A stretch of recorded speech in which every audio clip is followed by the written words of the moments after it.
नमस्कार दोस्तों, स्वागत है आपका स्टडी फॉर सिविल सर्विसेज में। वीडियो को पूरा देखिए। कोई भी आपका फीडबैक है, कोई सजेशन है, तुरंत वीडियो में कमेंट करके जरूर बताइए। अच्छा लगे तो वीडियो लाइक जरूर कर लीजिए और ऐसे वीडियो लगातार फ्री में पाने के लिए चैनल को तुरंत सब्सक्राइब कर लीजिए और बेल आइकन को जरूर टैप कर लीजिए ताकि आगे भी सारे वीडियो आपको मिलते रहे। यूट्यूब में फॉलो करते हैं तो प्लीज ये वाला फ्री टेलीग्राम चैनल जरूर ज्वाइन कर लीजिएगा। सारे नोटिफिकेशन, सारे अपडेट यहीं पे आते हैं, ध्यान रखिएगा। स्टडी फॉर सिविल सर्विसेज का कोई भी पेड ग्रुप अगर आपको ज्वाइन करना है तो सिर्फ 856480560660897423864455 यही नंबर है हमारे, सिर्फ जहां पे कॉल या व्हाट्सएप कर सकते हैं। इंस्टाग्राम पे हमारा पेज जरूर फॉलो कर लीजिएगा, स्टडी फॉर सिविल .सर्विसेज है। ट्विटर पे हमको जरूर फॉलो कर लीजिएगा, @स्टडी फॉर सिविल्स है। दोस्तों, स्टडी फॉर सिविल सर्विसेज में आप लोगों का बेहद स्वागत है। हम देखिए हिंदी में अर्थव्यवस्था के कंपाइलेशन को डिस्कस कर रहे हैं। इससे पहले 2 पार्ट ऑलरेडी अपलोड हो चुके हैं। अगर आपने नहीं देखा है तो उनको देख लीजिएगा। ये तीसरा और अंतिम पार्ट है। इसके तहत जो भी हमारा ये PDF है इसको हम कंप्लीट पढ़ाई कर लेंगे।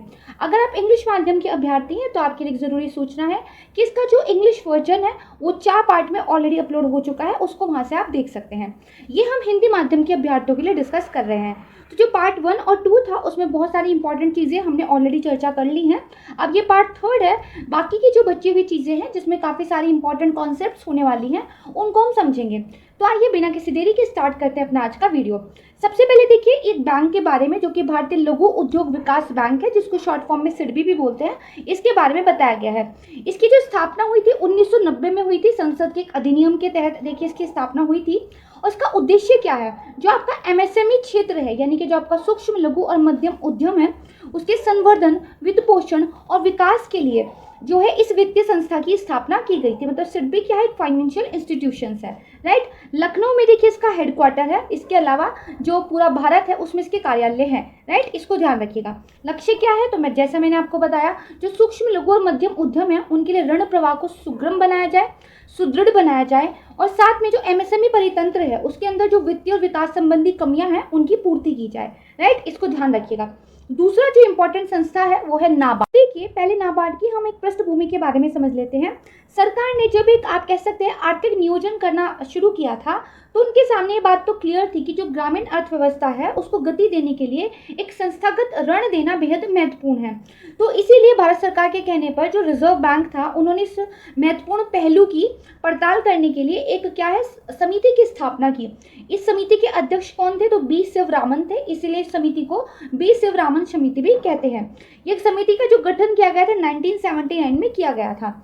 इसके बाद इन्होंने देखिए नवंबर 1979 में अपनी रिपोर्ट जो है प्रस्तुत कर दी गई थी और उस रिपोर्ट में इन्होंने ये कहा था कि जो आप कह सकते हैं ग्रामीण आपकी अर्थव्यवस्था है उसको एक तरीके से दिशा देने के लिए, उसकी आप कह सकते हैं एक समृद्धि बनाने के लिए वहाँ पर जो ऋण संबंधी आवश्यकताएं हैं, वित्त संबंधी आवश्यकताएं हैं, उनकी पूर्ति करने के लिए एक नई संस्थागत संरचना की आवश्यकता है।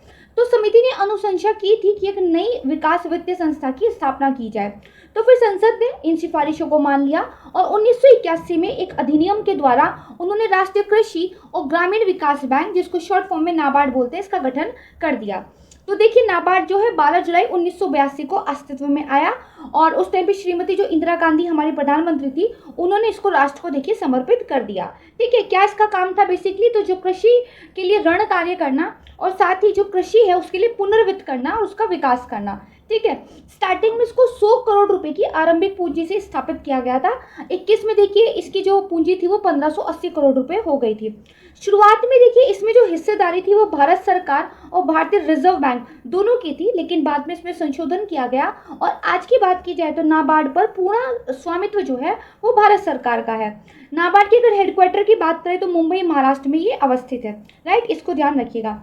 क्या इसका विजन है, तो ग्रामीण समृद्धि के लिए एक राष्ट्रीय विकास बैंक के रूप में ये काम करता है। ठीक है, इसको ध्यान रखिएगा। इसके बाद देखिए नेक्स्ट हमारा टॉपिक आता है वो है विदेश व्यापार महानिदेशालय, जिसको DGFT यानी कि directorate general of foreign trade भी कहते हैं।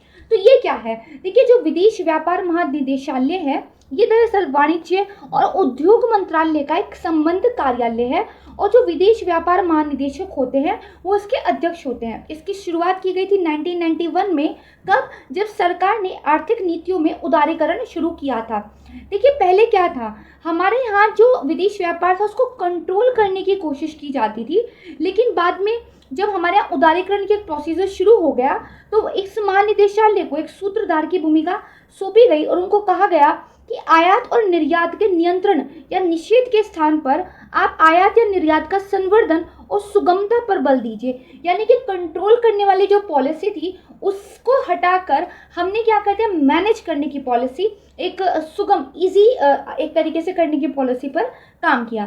तो देखिए जो हमारे विदेश व्यापार महानिदेशालय होते हैं उसकी जो नियुक्ति होती है, उसके जो मेंबर अध्यक्ष हैं वो केंद्र सरकार के द्वारा की जाती है, राइट। भारतीय प्रशासनिक सेवा के जो सदस्य होते हैं उनको विदेश व्यापार के महानिदेशक के पद पर नियुक्त किया जाता है।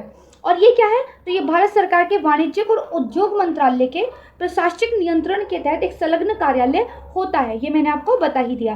ये देखिए विदेश व्यापार नीति के निर्माण में केंद्र सरकार को सलाह देता है और उस नीति को लागू करने की जिम्मेदारी भी ये रखता है। इसको आप ध्यान रखिएगा।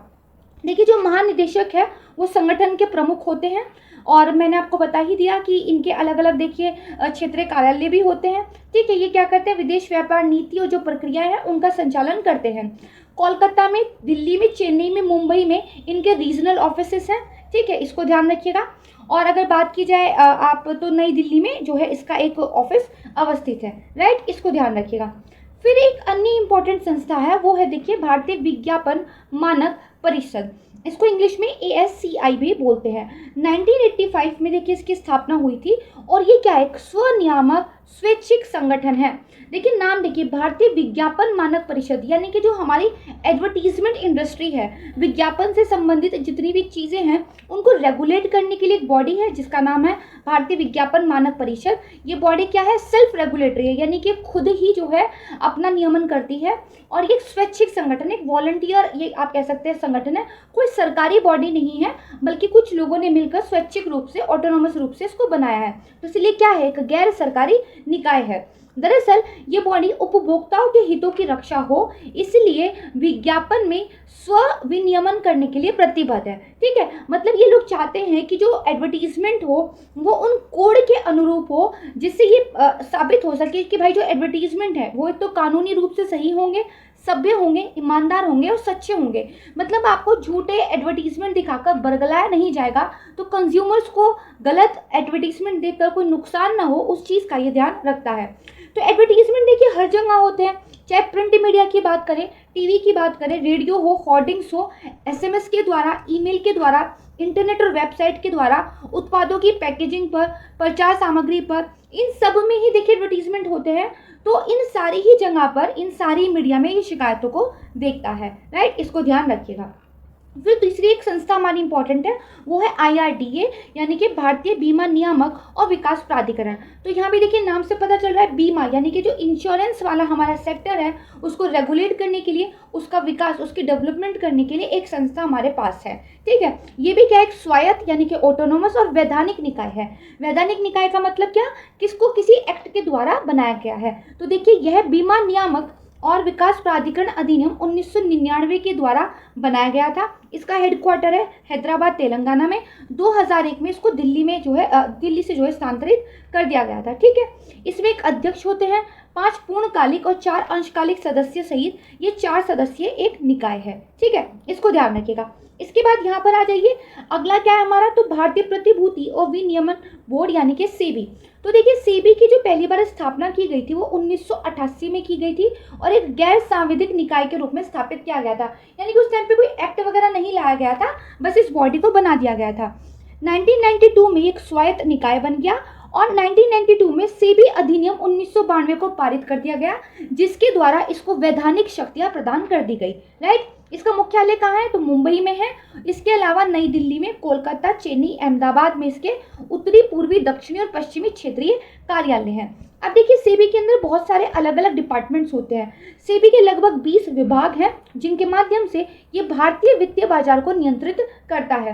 तो सेबी का उद्देश्य क्या है, हमारा जो फाइनेंशियल मार्केट है जहाँ पर हमारे स्टॉक मार्केट है, शेयर मार्केट है, ठीक है, शेयर्स की खरीद बिक्री होती है, सिक्योरिटीज को बेचा खरीदा जाता है, तो उस वाले मार्केट को रेगुलेट करने का काम सेबी करता है। उस मार्केट के तहत कौन से लॉ लगेंगे, किस तरह के रूल्स रेगुलेशंस होंगे, ये सारा सेबी ही देखता है। तो देखिए अलग अलग इसके डिपार्टमेंट हैं, जैसे commodity derivatives market regulation department, ठीक है, प्रवर्तन विभाग है। इसके अलावा देखिए मानव संसाधन विभाग भी है।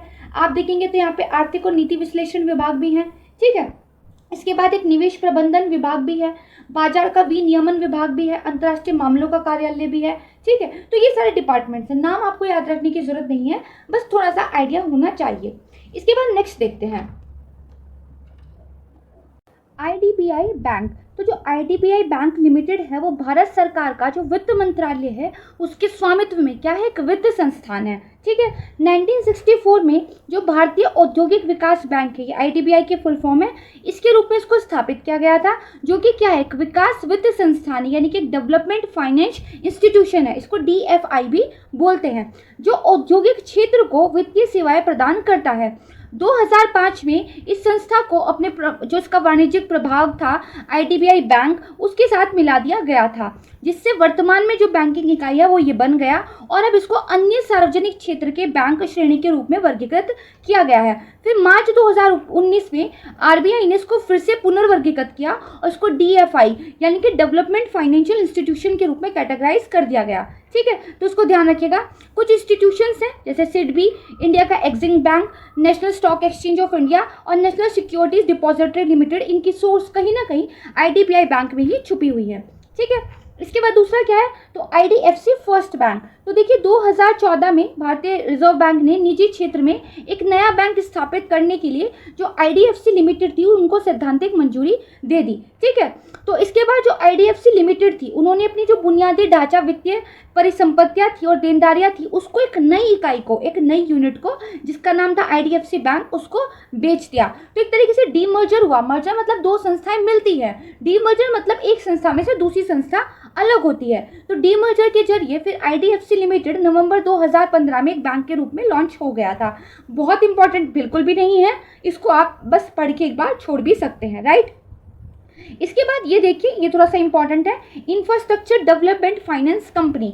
तो देखिए जो IDFC है इसको 1997 में चेन्नई में देखिए रजिस्टर्ड किया गया था और 1997 से इसका परिचालन शुरू हो गया था। इसके बाद वेरी इंपॉर्टेंट, अब काम की चीज़ आपकी स्टार्ट होती है, यह है भारतीय स्टेट बैंक यानी कि SBI। तो देखिए स्टेट बैंक ऑफ इंडिया की अगर हम हिस्ट्री की बात करें तो 19वीं सदी से ही हमें देखने को मिल जाता है, जब बैंक ऑफ कलकत्ता, जिसका नाम बाद में बदलकर बैंक ऑफ बंगाल कर दिया गया था, उसको 1806 में स्थापित किया गया था। बैंक ऑफ बंगाल 3 प्रेसिडेंसी जो बैंक थे उनमें से एक था, अन्य जो 2 बैंक थे वो था बैंक ऑफ बॉम्बे और बैंक ऑफ मद्रास। ठीक है, तो बैंक ऑफ बॉम्बे 1840 में और बैंक ऑफ मद्रास 1843 में आया। इन तीनों ही प्रेसिडेंसी बैंकों को संयुक्त स्टॉक कंपनियों के रूप में शामिल किया गया था और एक शाही चार्टर के बाद ये इनको जो है बनाया गया था। इन तीनों ही बैंकों को 1861 तक कागजी मुद्रा जारी करने का विशेष अधिकार था। ठीक है, इसके बाद देखिए जो प्रेसिडेंसी बैंक थे उनको 1921 में एकीकृत कर दिया गया और जो एक नई पुनर्गठित बैंकिंग इकाई बनी उसका नाम क्या रख दिया गया, imperial bank of India. Imperial bank of India भी एक संयुक्त स्टॉक कंपनी बना रहा था, लेकिन अब इसमें सरकार की भागीदारी नहीं थी। ठीक है, इसके बाद भारतीय स्टेट बैंक अधिनियम 1955 सरकार लेकर आई और जिसमें जो भारतीय रिजर्व बैंक था उसको भारत का केंद्रीय बैंक तो बना ही दिया था, उसको जो है इंपीरियल बैंक ऑफ इंडिया का नियंत्रण दे दिया गया, राइट। तो इसका मतलब 1 जुलाई 1955 को जो इंपीरियल बैंक ऑफ इंडिया था वो भारतीय स्टेट बैंक बन गया। फिर 2018 में भारत सरकार ने SBI में जो रिजर्व बैंक की हिस्सेदारी थी उसका अधिग्रहण कर लिया, क्योंकि एक तरफ तो आप मालिक हो बैंक के क्योंकि शेयर में आपकी हिस्सेदारी है, दूसरी तरफ आपको बैंक को रेगुलेट भी करना है, तो यहाँ पे हितों का टकराव हो सकता था, तो सरकार ने रिजर्व बैंक से हिस्सेदारी अपने पास ले ली। ठीक है, तो इसका मतलब SBI क्या है, भारत का सबसे बड़ा और सबसे पुराना बैंक है। ठीक है, तो इसको ध्यान रखिएगा। इसका हेडक्वार्टर कहाँ पे है, तो मुंबई महाराष्ट्र में है। एक लिस्ट मैंने आपको पढ़ाई थी ग्लोबल आपका 500, ग्लोबल फॉर्च्यून 500, इसमें स्टेट बैंक ऑफ इंडिया है ये 205वें स्थान पे था 2021 में, और अगर 2020 की बात करूँ तो इसका 221वां स्थान था।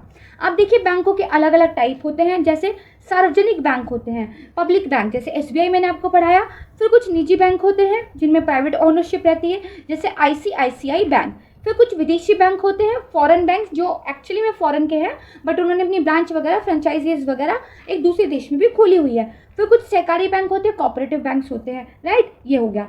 इसके बाद नेक्स्ट आता है IMF यानी कि हमारा अंतर्राष्ट्रीय मुद्रा कोष।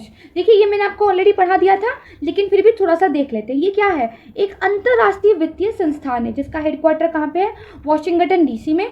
190 लोग जो है इसमें मेंबर के रूप में शामिल है, 190 देश। ठीक है, तो ये दुनिया भर में गरीबी को कम करने के लिए काम कर रहा है। 1944 में गठित हुआ था, 1945 से इसने काम करना शुरू कर दिया था। ब्रिटेन वुड सम्मेलन एक हुआ था जिसमें कुछ देश आपस में मिलकर बैठे थे और उन्होंने डिसाइड कर लिया था कि इस तरह का एक संस्था जो है लेकर आएंगे। ठीक है, तो इसको ध्यान रखिएगा। इसके बाद देखिए इसके संसाधन कहाँ से आते हैं, तो जो वित्तीय संसाधन है उनका जो प्राइमरी सोर्स है वो है सदस्यों का कोटा। एक सदस्य का कोटा मोटे तौर पर विश्व अर्थव्यवस्था में उसका आकार और स्थिति दर्शाता है। मतलब हर सदस्य देश कितना पैसा आईएमएफ के पास रखेगा, उसका कितना कोटा है, ये बताता है कि उस देश की अर्थव्यवस्था कितनी बड़ी है। जैसे अमेरिका का कोटा भारत से बड़ा होगा क्योंकि अमेरिका की अर्थव्यवस्था भारत से बड़ी है, राइट। इसको ध्यान रखिएगा। जो आईएमएफ है वो टाइम टू टाइम इस कोटे की समीक्षा भी करता रहता है। अंतिम समीक्षा देखिए 2010 में हुई थी और उस हिसाब से जो उन्होंने अलग अलग कोटे में वृद्धि की थी उसको 2016 से लागू भी कर दिया गया था। ठीक है, और इसके द्वारा जो कोटा संसाधन थे उनको दुगना कर दिया गया था और कितने एसडीआर 477 बिलियन डॉलर का कोटा अब हो गया है, राइट। इसको ध्यान रखिएगा। इसके अलावा देखिए द्विपक्षीय उधारी के माध्यम से भी आईएमएफ को संसाधन प्रदान किए जाते हैं, ये ध्यान रखिएगा। अब बात करते हैं इसका एडमिनिस्ट्रेटिव स्ट्रक्चर किस प्रकार का है। तो देखिए जो आईएमएफ है वो अपनी जो सदस्य देश की सरकारें हैं उनके प्रति क्या है, जवाबदेह है। अगर इसका संगठनात्मक ढांचे की बात करें तो टॉप पे एक बोर्ड ऑफ गवर्नेंस होता है। इसमें हर सदस्य देश का एक गवर्नर और एक वैकल्पिक गवर्नर होता है, जैसे केंद्रीय बैंक या वित्त मंत्रालय का कोई शीर्ष अधिकारी। ठीक है, तो आईएमएफ की और वर्ल्ड बैंक की साल में एक बार बैठक होती है, बोर्ड ऑफ गवर्नेंस की बैठक होती है। ठीक है, इसमें ये बेसिकली बातचीत करते हैं, कुछ पॉलिसीज वगैरह डिसाइड करते हैं, कैसे आगे काम करना है, इन सब चीज़ों को देखते हैं। ठीक है, इसके अलावा जो डे टू डे का काम होता है, दिन प्रतिदिन का जो काम होता है, उसके लिए 24 सदस्यीय कार्यकारी बोर्ड का देखिए गठन किया गया है। ठीक है, ये इसमें आईएमएफ के कर्मचारी वगैरह जो है काम करते हैं, राइट। इसको ध्यान रखिएगा। अब देखिए कुछ महत्वपूर्ण तथ्य इसके बारे में बताए गए हैं। 190 देश हैं, ठीक है, जिसमें से 189 जो देश हैं वो संयुक्त राष्ट्र के भी मेंबर हैं। इसके अलावा एक कौन सा, कोसोवो है, मुख्यालय वाशिंगटन डीसी में है। कार्यकारी बोर्ड 24 निदेशक होते हैं, प्रत्येक जो है एक देश या देशों के एक समूह का प्रतिनिधित्व करता है। ठीक है, कुल कोटा कितना है, तो एसडीआर 477 अरब डॉलर्स। ठीक है, ये ध्यान रखिएगा। सबसे बड़े कर्जदार कौन कौन से हैं, तो जिस टाइम पे ये डाटा लिया गया था उस टाइम पे अर्जेंटीना, मिस्र, यूक्रेन और पाकिस्तान। ठीक है, इसको ध्यान रखिएगा। अब देखते हैं इसके प्राथमिक उद्देश्य क्या क्या है। तो एक अंतर्राष्ट्रीय मौद्रिक सहयोग को बढ़ावा देना, जो अंतर्राष्ट्रीय व्यापार है उसको विस्तार और संतुलित विकास उसका आसान करना, जो विनिमय स्थिरता है उसको बढ़ावा देना। ठीक है, भुगतान की जो बहुपक्षीय प्रणाली है उसकी स्थापना में हेल्प करना। और एक बहुत इंपॉर्टेंट है जो आईएएस के एग्जाम में पूछा भी गया था, आपको भी पता होना चाहिए कि अगर सदस्य देश किसी अल्पकालिक भुगतान संतुलन की समस्या का सामना कर रहे होते हैं तो ये उनकी भी हेल्प करता है, राइट। दूसरी कौन सी इंपॉर्टेंट इंटरनेशनल बॉडी है, तो वर्ल्ड बैंक है। वर्ल्ड बैंक भी हमने पढ़ा था लेकिन कुछ डिटेल्स इसकी हम थोड़ी सी फिर से देख लेते हैं, राइट। तो विश्व बैंक की स्थापना भी देखिए 1944 में ब्रिटेन वुड्स का जो सम्मेलन हुआ था उसी में अंतर्राष्ट्रीय मुद्रा कोष आईएमएफ के साथ मिलकर की गई थी। अगर बात की जाए इसके अध्यक्ष की तो पारंपरिक रूप से वो हमेशा एक अमेरिकी होता है। ठीक है, वर्ल्ड बैंक का जो आप कह सकते हैं हेडक्वार्टर है, मुख्यालय है, वो भी वाशिंगटन डीसी में है, जहाँ पे आईएमएफ का भी है। और वर्ल्ड बैंक और जो आईएमएफ है वो दोनों ही साथ मिलकर काम करते हैं। इसका जो पहला ऋण दिया गया था वो 1947 में फ्रांस को दिया गया था। हालांकि देखिए जो ब्रिटेन वुड्स था सम्मेलन उसमें कई देशों को प्रतिनिधित्व हुआ था, लेकिन जो संयुक्त राज्य अमेरिका, यूनाइटेड किंगडम थे वो सबसे ज़्यादा शक्तिशाली थे उस टाइम पर। तो ऑब्वियस सी बात है कि वार्ता में वो भी हावी थे। तो इसीलिए से जो ये वर्ल्ड बैंक है, आईएमएफ है, ये इस तरीके से थोड़ा सा काम करते हैं कि जो वेस्टर्न पावर्स हैं उनको ये थोड़ा ज़्यादा फेवर करते हैं। ठीक है, इसलिए भारत की तरफ से और जो अन्य विकासशील देश हैं उनकी तरफ से ये मांग उठती रहती है कि इस तरह की जो अंतर्राष्ट्रीय संस्थाएं हैं उनमें बदलते हुए विश्व के साथ कुछ बदलाव करने की ज़रूरत है। अच्छा, विश्व बैंक की स्थापना के पीछे का उद्देश्य क्या था, तो जो कम आय वाले देश हैं उनको अस्थायी ऋण देना। वो व्यावसायिक रूप से जो ऋण प्राप्त नहीं कर सकते थे उनको देखिए वर्ल्ड बैंक ऋण देता है, राइट। इसको ध्यान रखिएगा। तो ये भी क्या हुई, एक अंतर्राष्ट्रीय वित्तीय संस्थान हुआ। ठीक है, ये निम्न और जो मध्यम आय वाले देश हैं उनको कुछ लोन भी देता है और साथ में अनुदान यानी कि ग्रांट भी देता है। ठीक है। अब मैंने आपको बताया था कि वर्ल्ड बैंक ग्रुप है जिसके अंदर 5 टोटल इंस्टीट्यूशंस हैं, ठीक है। हालांकि जो वर्ल्ड बैंक है वो सामूहिक रूप से 2 संस्थाओं का नाम है। पहली है पुनर्निर्माण और विकास के लिए अंतर्राष्ट्रीय बैंक और दूसरा है अंतर्राष्ट्रीय विकास संघ। इन दोनों का सामूहिक नाम ही वर्ल्ड बैंक है। और जो वर्ल्ड बैंक ग्रुप है उसके अंदर टोटल 5 आते हैं, ठीक है। तो देखिए, इसके बाद अगर बात करें कि संचालन की, तो अध्यक्ष होते हैं, 5 कार्यकारी निदेशक होते हैं और 29 विभिन्न उपाध्यक्ष भी होते हैं। याद करने की कोई खास जरूरत नहीं है, ठीक है। अच्छा, सबसे ज़्यादा वोटिंग पावर किसके पास है?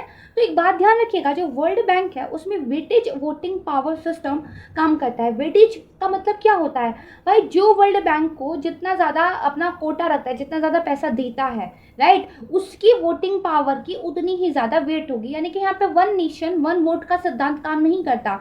अगर किसी की वोटिंग पावर 12 है और किसी की वोटिंग पावर का वेट केवल 2 है, तो एक देश की अकेले की वोटिंग पावर की 12 की वजह से उसकी वोट 12 के बराबर मानी जाएगी। वहीं जो दूसरा देश है उस अकेले की वोटिंग पावर शायद 1 या 2 के बराबर ही मानी जाए।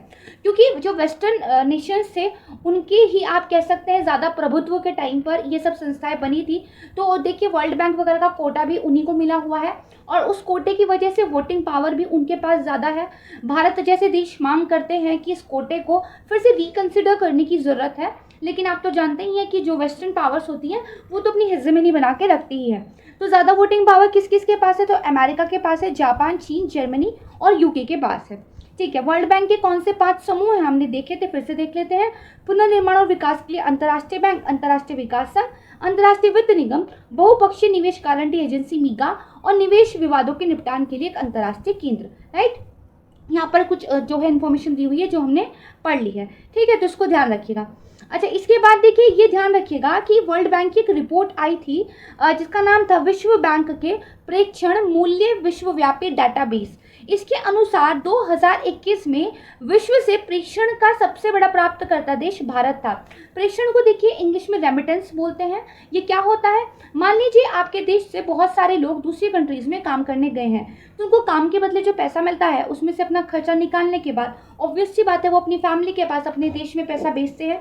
तो वो जो अपनी फैमिली को उन्होंने दूसरे देश में रहते हुए पैसा भेजा है, इसी को प्रेषण या फिर रेमिटेंस भी बोलते हैं। और दुनिया में सबसे ज़्यादा पाया जो ये मिलता है ये भारत को मिलता है, ठीक है। और सबसे बड़ा इसका सोर्स कहाँ से है? तो यूएस देखिए इसका सबसे बड़ा सोर्स था, ठीक है। भारत के बाद और कौन कौन सी कंट्री का नाम आता है? तो चीन, मैक्सिको, फिलीपींस और मिस्र का नाम आता है, ठीक है। अगर बात की जाए कि जो रेमिटेंस है वो 2022 में क्या अनुमान है, तो ये 3% बढ़कर 89.6 बिलियन अमेरिकी डॉलर हो सकता है। इसको ध्यान रखिएगा। अब हमें क्या पढ़ना है? तो देखिए, कर्मचारी भविष्य निधि यानी कि जो हमारा एम्प्लॉय प्रोविडेंट फंड है इसके बारे में हम पढ़ेंगे। तो ये जो कर्मचारी भविष्य निधि है, दरअसल ये कर्मचारी भविष्य निधि संगठन EPFO के द्वारा संचालित एक सेवानिवृत्त लाभ योजना है। सेवानिवृत्त लाभ योजना का मतलब क्या है? जब आप अपनी जॉब से रिटायर हो जाएंगे तो उस टाइम पे आपको ये वाली योजना क्या है, लाभ देगी। इसमें होता क्या है, जब आप जॉब करते होते हैं और एक पर्टिकुलर अमाउंट से ऊपर आपकी सैलरी होती है, तो आपकी सैलरी का थोड़ा सा हिस्सा कट कर जो EPFO का एक अकाउंट आपका होता है उसमें जाता रहता है। साथ ही जो आपका नियोक्ता है जिसने आपको जॉब दी है वो भी एक हिस्सा इसके अंदर डालता रहता है। तो टाइम के साथ ये हिस्सा बढ़ता रहता है, आपके पास अच्छा खासा पैसा इकट्ठा हो जाता है और जब आप इस जॉब को छोड़ते हो या फिर एक जॉब से दूसरे जॉब में ट्रांसफ़र करते हो तो ये पैसा आपको मिल जाता है, ठीक है। तो इसको ध्यान रखिएगा। तो अगर EPFO है उसकी बात करें तो ग्राहकों के मामले में और साथ में जो वित्तीय लेन देन होता है उसकी मात्रा के मामले में ये दुनिया का एक सबसे बड़ा सामाजिक सुरक्षा संगठन है, ठीक है। देखिए, कर्मचारी भविष्य निधि की बात करें तो 1951 में कर्मचारी भविष्य निधि अध्यादेश की घोषणा के साथ इसकी स्थापना की गई थी और फिर एक एक्ट ले आया गया था, जिसका नाम था कर्मचारी भविष्य निधि अधिनियम 1952, ठीक है। ये जो विधेयक था इसको इसीलिए पारित किया गया था कि जो कर्मचारी लोग हैं उनकी भविष्य निधि की स्थापना की जा सके, राइट। इसको ध्यान रखिएगा। तो इस अधिनियम का नाम आपने ध्यान रखना है, क्या नाम है? कर्मचारी भविष्य निधि और विविध प्रावधान अधिनियम 1952, यानी कि अब इसका एग्जैक्ट नाम ये है, ठीक है। तो ये जो अधिनियम है और इसके तहत जो अलग अलग परियोजनाएं बनाई जाती है वो एक त्रिपक्षीय बोर्ड के द्वारा प्रशासित होती हैं। त्रिपक्षीय मतलब 3 पक्ष इसमें होते हैं। कौन कौन? एक तो केंद्रीय न्यासी बोर्ड होता है, ठीक है, वो देखिए कर्मचारी भविष्य निधि के रूप में जाना जाता है और इसमें सरकार के प्रतिनिधि होते हैं, केंद्र और राज्य दोनों सरकार के। नियोक्ता भी होते हैं भाई, जो एम्प्लॉयर है वो भी होते हैं और जो कर्मचारी जो एम्प्लॉई हैं वो भी इसमें शामिल होते हैं, ठीक है, ये आपको ध्यान रखना है। इसके अलावा जो केंद्रीय न्यासी बोर्ड है वो भारत में संगठित क्षेत्र में लगे हुए जो कर्मचारी हैं उनके लिए एक अंशदायी भविष्य निधि, इसके अलावा एक पेंशन योजना और एक बीमा योजना का भी प्रबंधन करता है। ठीक है, इसको ध्यान रखिएगा। इसका मतलब क्या हुआ कि जो ईपीएफओ बोर्ड है वो टोटल 3 योजनाएं संचालित करता है। कौन कौन सी? ईपीएफ योजना 1952, पेंशन योजना 1995 और बीमा योजना 1976, राइट। फिर बताया हुआ है वित्तीय संस्थान कौन से होते हैं, हम इसको पढ़ चुके हैं। अब देखिए क्या बताया हुआ है, पीएमआई यानी कि परचेसिंग मैनेजर इंडेक्स। देखिए इसकी शुरुआत जो है 1948 में अमेरिका में स्थित एक इंस्टीट्यूट ऑफ सप्लाई मैनेजमेंट है उसके द्वारा की गई थी और आज के टाइम पर व्यावसायिक गतिविधियों को सबसे करीब से देखे जाने वाला एक संकेतक ये माना जाता है।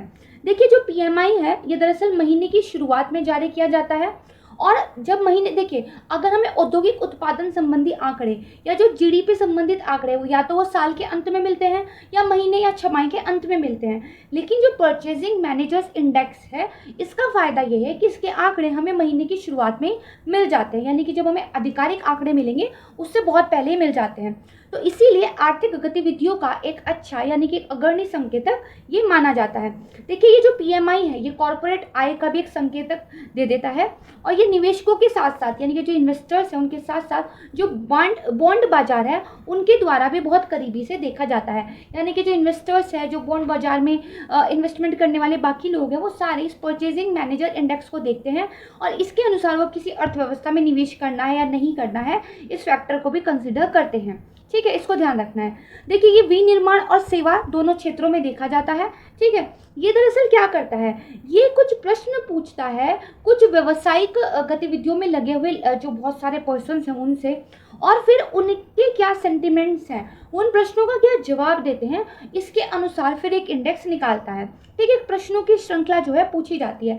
जो सैकड़ों फर्म है उसके अंदर बहुत सारे जो अधिकारी हैं उनसे पूछा जाता है भाई आउटपुट कितना चल रहा है, नए ऑर्डर कितने आ रहे हैं, आपकी किस प्रकार की अपेक्षाएं हैं, रोजगार को लेकर किस तरह की स्थितियां चल रही है, पहले की तुलना में मजबूत है या फिर कम चल रहा है, ये सारे क्वेश्चंस पूछे जाते हैं। अगर मान लीजिए जो आंकड़ा आया है वो 50 से ऊपर का आया है तो माना जाता है कि व्यावसायिक गतिविधियों में विस्तार होगा, चीज़ें बढ़ेंगी। अगर 50 से नीचे आता है तो माना जाता है संकुचन होगा, थोड़ी मंदी वाली अवस्था आएगी। ठीक है, एक दूसरा इंडेक्स होता है जिसको बोलते हैं औद्योगिक उत्पादन सूचकांक या फिर आप ये भी बोल सकते हैं कि जो आपका इंडेक्स ऑफ इंडस्ट्रियल प्रोडक्शन है।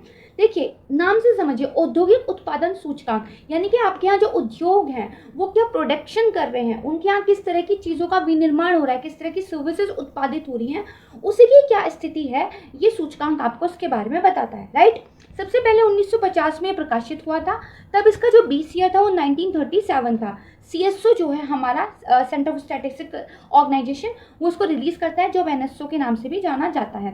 तो देखिए औद्योगिक उत्पादों की एक टोकरी होती है, एक बास्केट होती है जिसके अंदर कुछ चुनी हुई चीज़ें हमने रखी हुई हैं, उन सारी चीज़ों का उस टोटल बास्केट का एक निश्चित अवधि में क्या रुझान रहेगा ये हमें औद्योगिक उत्पादन सूचकांक के द्वारा पता चलता है। यानी कि अर्थव्यवस्था में जो विभिन्न उद्योग समूह हैं उनके विकास की क्या दर रहेगी इस चीज़ को ये बताता है। मासिक आधार पर जो केंद्रीय सांख्यिकी संगठन है उसके द्वारा इसकी गणना की जाती है और उसका प्रकाशन भी किया जाता है।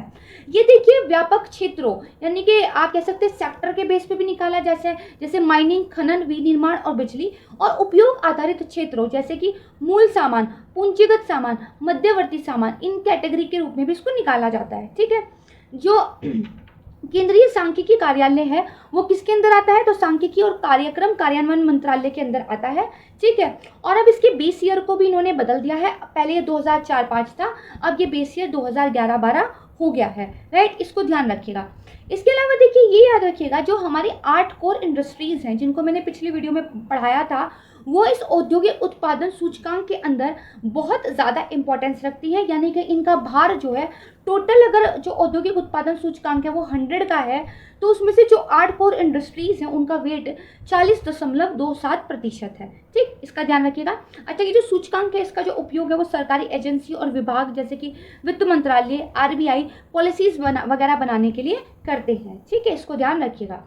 इसके बाद देखिए मात्रात्मक सहजता यानी कि आपकी क्या है, क्वांटिटेटिव ईजिंग आप इसको बोलते हैं, क्वांटिटेटिव या क्वालिटेटिव ईजिंग आप इसको बोल सकते हैं। देखिए ये क्या होता है, ये एक मौद्रिक नीति है यानी कि आपकी एक मॉनेटरी पॉलिसी है। मान लीजिए अर्थव्यवस्था में मंदी की स्थिति आ रही है, यानी कि लोग जो है उनके पास ज़्यादा पैसा नहीं है तो वो ज़्यादा चीज़ें खरीद भी नहीं रहे, और इसकी वजह से जो इंडस्ट्रीज़ हैं वो अपना एक्सपेंशन नहीं कर रही। तो अब रिजर्व बैंक ऑफ इंडिया क्या करता है, वो मार्केट के अंदर पैसे डालने की कोशिश करता है ताकि लोगों के हाथ में पैसा आए और कंपनी वगैरह प्रोडक्शन ज़्यादा करे। लेकिन मान लीजिए कि बाजार में क्या है, महंगाई बढ़ गई है। महंगाई बढ़ने का मतलब क्या है, लोगों के हाथ में ज़्यादा पैसा है, लोग ज़्यादा चीज़ें खरीद रहे हैं, जिसकी वजह से डिमांड बढ़ रही है, और डिमांड की वजह से, क्योंकि अगर सप्लाई सेम है तो प्राइजेस बढ़ रहे हैं। तो अब जो रिजर्व बैंक ऑफ इंडिया है वो क्या करेगा, मार्केट से पैसा निकालने की कोशिश करेगा। ठीक है, तो वो क्या करता है, मनी को सक आउट करता है। तो इसको बोलते हैं कि रिजर्व बैंक ऑफ इंडिया ने टाइट पॉलिसी बना के रखी हुई है। अब जब रिजर्व बैंक ऑफ इंडिया को और जो हमारी सरकार है उसको ये लगने लगे कि भाई स्थितियाँ अब कंट्रोल में आ गई, महंगाई अब कंट्रोल में है, अब इतनी टाइट पॉलिसी रखने की ज़रूरत नहीं है, तो चीज़ों को धीरे धीरे क्या है, लिबरलाइज करना शुरू करते हैं, आसान करना शुरू करते हैं। तो इसके लिए एकदम से तो चीज़ें आप वो पहले जैसी नहीं कर देंगे, वो ग्रेजुअली जो है आसानी करना शुरू करते हैं। ग्रेजुअली वो क्या करते हैं, एक तरीके से आप कह सकते हैं कि आपका जो क्वालिटेटिव ईजिंग है इसको करना शुरू कर देते हैं। ठीक है, इससे क्या होता है, बाजार के अंदर फिर से मुद्रा को धीरे धीरे बेचना शुरू करते हैं, और बेसिकली वो ध्यान रखते हैं कि इन्फ्लेशन भी कंट्रोल में रहे और मार्केट के अंदर डिमांड और सप्लाई का जो एक बेसिक रूल है वो भी बना रहे। तो जो reserve bank of India basically पूर्व निर्धारित मात्रा में मार्केट के अंदर दर का संचार कर देता है, इसकी वजह से क्या है, आपका जो विदेशी मुद्रा भंडार है इसमें भी वृद्धि होती है, यानी कि थोड़ी सी मुद्रास्फीति बनी रहे जो हमारे देश में आर्थिक प्रगति के लिए आवश्यक है। इन सारी चीज़ों को जो देखा जाता है वो मात्रात्मक सहजता कहलाती है। इसका मतलब अगर एकदम सिंपल लैंग्वेज में आपको बताऊं तो ये होगा, अगर रिजर्व बैंक ऑफ इंडिया ने टाइट पॉलिसी रख रखी थी तो अब धीरे धीरे जब वो उसको आसान करने लगते हैं तो उसको मात्रात्मक सहजता कहते हैं। राइट, इतना बस ध्यान रखिएगा। इसके बाद एक और कीवर्ड आता है जिसको बोलते हैं टैपरिंग। ये टैपरिंग क्या होता है इसको भी समझते हैं। मतलब क्या होता है, देखिए आप एक ये डायग्राम देखिए, ये जो डायग्राम है इसमें ये एक हाई पॉइंट है, ये एक लो पॉइंट है। तो हाई से लो जो मैं धीरे धीरे ग्रेजुअली जा रही हूँ, है ना, इसी को टैपरिंग बोलते हैं, यानी कि धीरे धीरे ग्रेजुअली चीज़ों को कम करना। अब मान लीजिए क्वालिटेटिव ईजिंग जो है रिजर्व बैंक ऑफ इंडिया की तरफ से की गई थी, मतलब अर्थव्यवस्था में मंदी थी तो सरकार और बैंक की तरफ से एक स्टिमुलस, एक धक्का जो है अर्थव्यवस्था को देने के लिए जो मॉनेटरी पॉलिसी थी उसको आसान बनाया गया था, पैसे की उपलब्धता को सुनिश्चित किया गया था। लेकिन मान लीजिए पता चला कि भाई अर्थव्यवस्था धीरे धीरे पटरी पर लौट आई है वापस, और अब जो है उसको स्टिमुलस देने की ज़रूरत नहीं रही है। तो रिजर्व बैंक ऑफ इंडिया और केंद्र सरकार ने जो स्टिमुलस दिए हुए थे वो उसको धीरे धीरे वापस लेते हैं, लेकिन ये एकदम से तो वापस नहीं लिया जाएगा, यानी कि जो मौद्रिक प्रोत्साहन, सब्सिडी, जो भी सरकार की तरफ से, बैंक की तरफ से उपाय किए गए थे अर्थव्यवस्था के अंदर अच्छाई लाने के लिए, उन उपायों को धीरे धीरे कम करने लगते हैं। तो ये जो ग्रेजुअली कम करने की प्रोसेस है इसी को टैपरिंग बोलते हैं। राइट, इसको थोड़ा सा ध्यान रखिएगा। फिर एक बहुत ज़्यादा इंपॉर्टेंट कॉन्सेप्ट है जिसको बोलते हैं सकल अचल पूंजी निर्माण। अचल पूंजी क्या होती है, जो मूवमेंट जिसमें नहीं होता है। जैसे आपने ज़मीन खरीदी, घर खरीदा, ये क्या है, आपकी अचल संपत्ति है।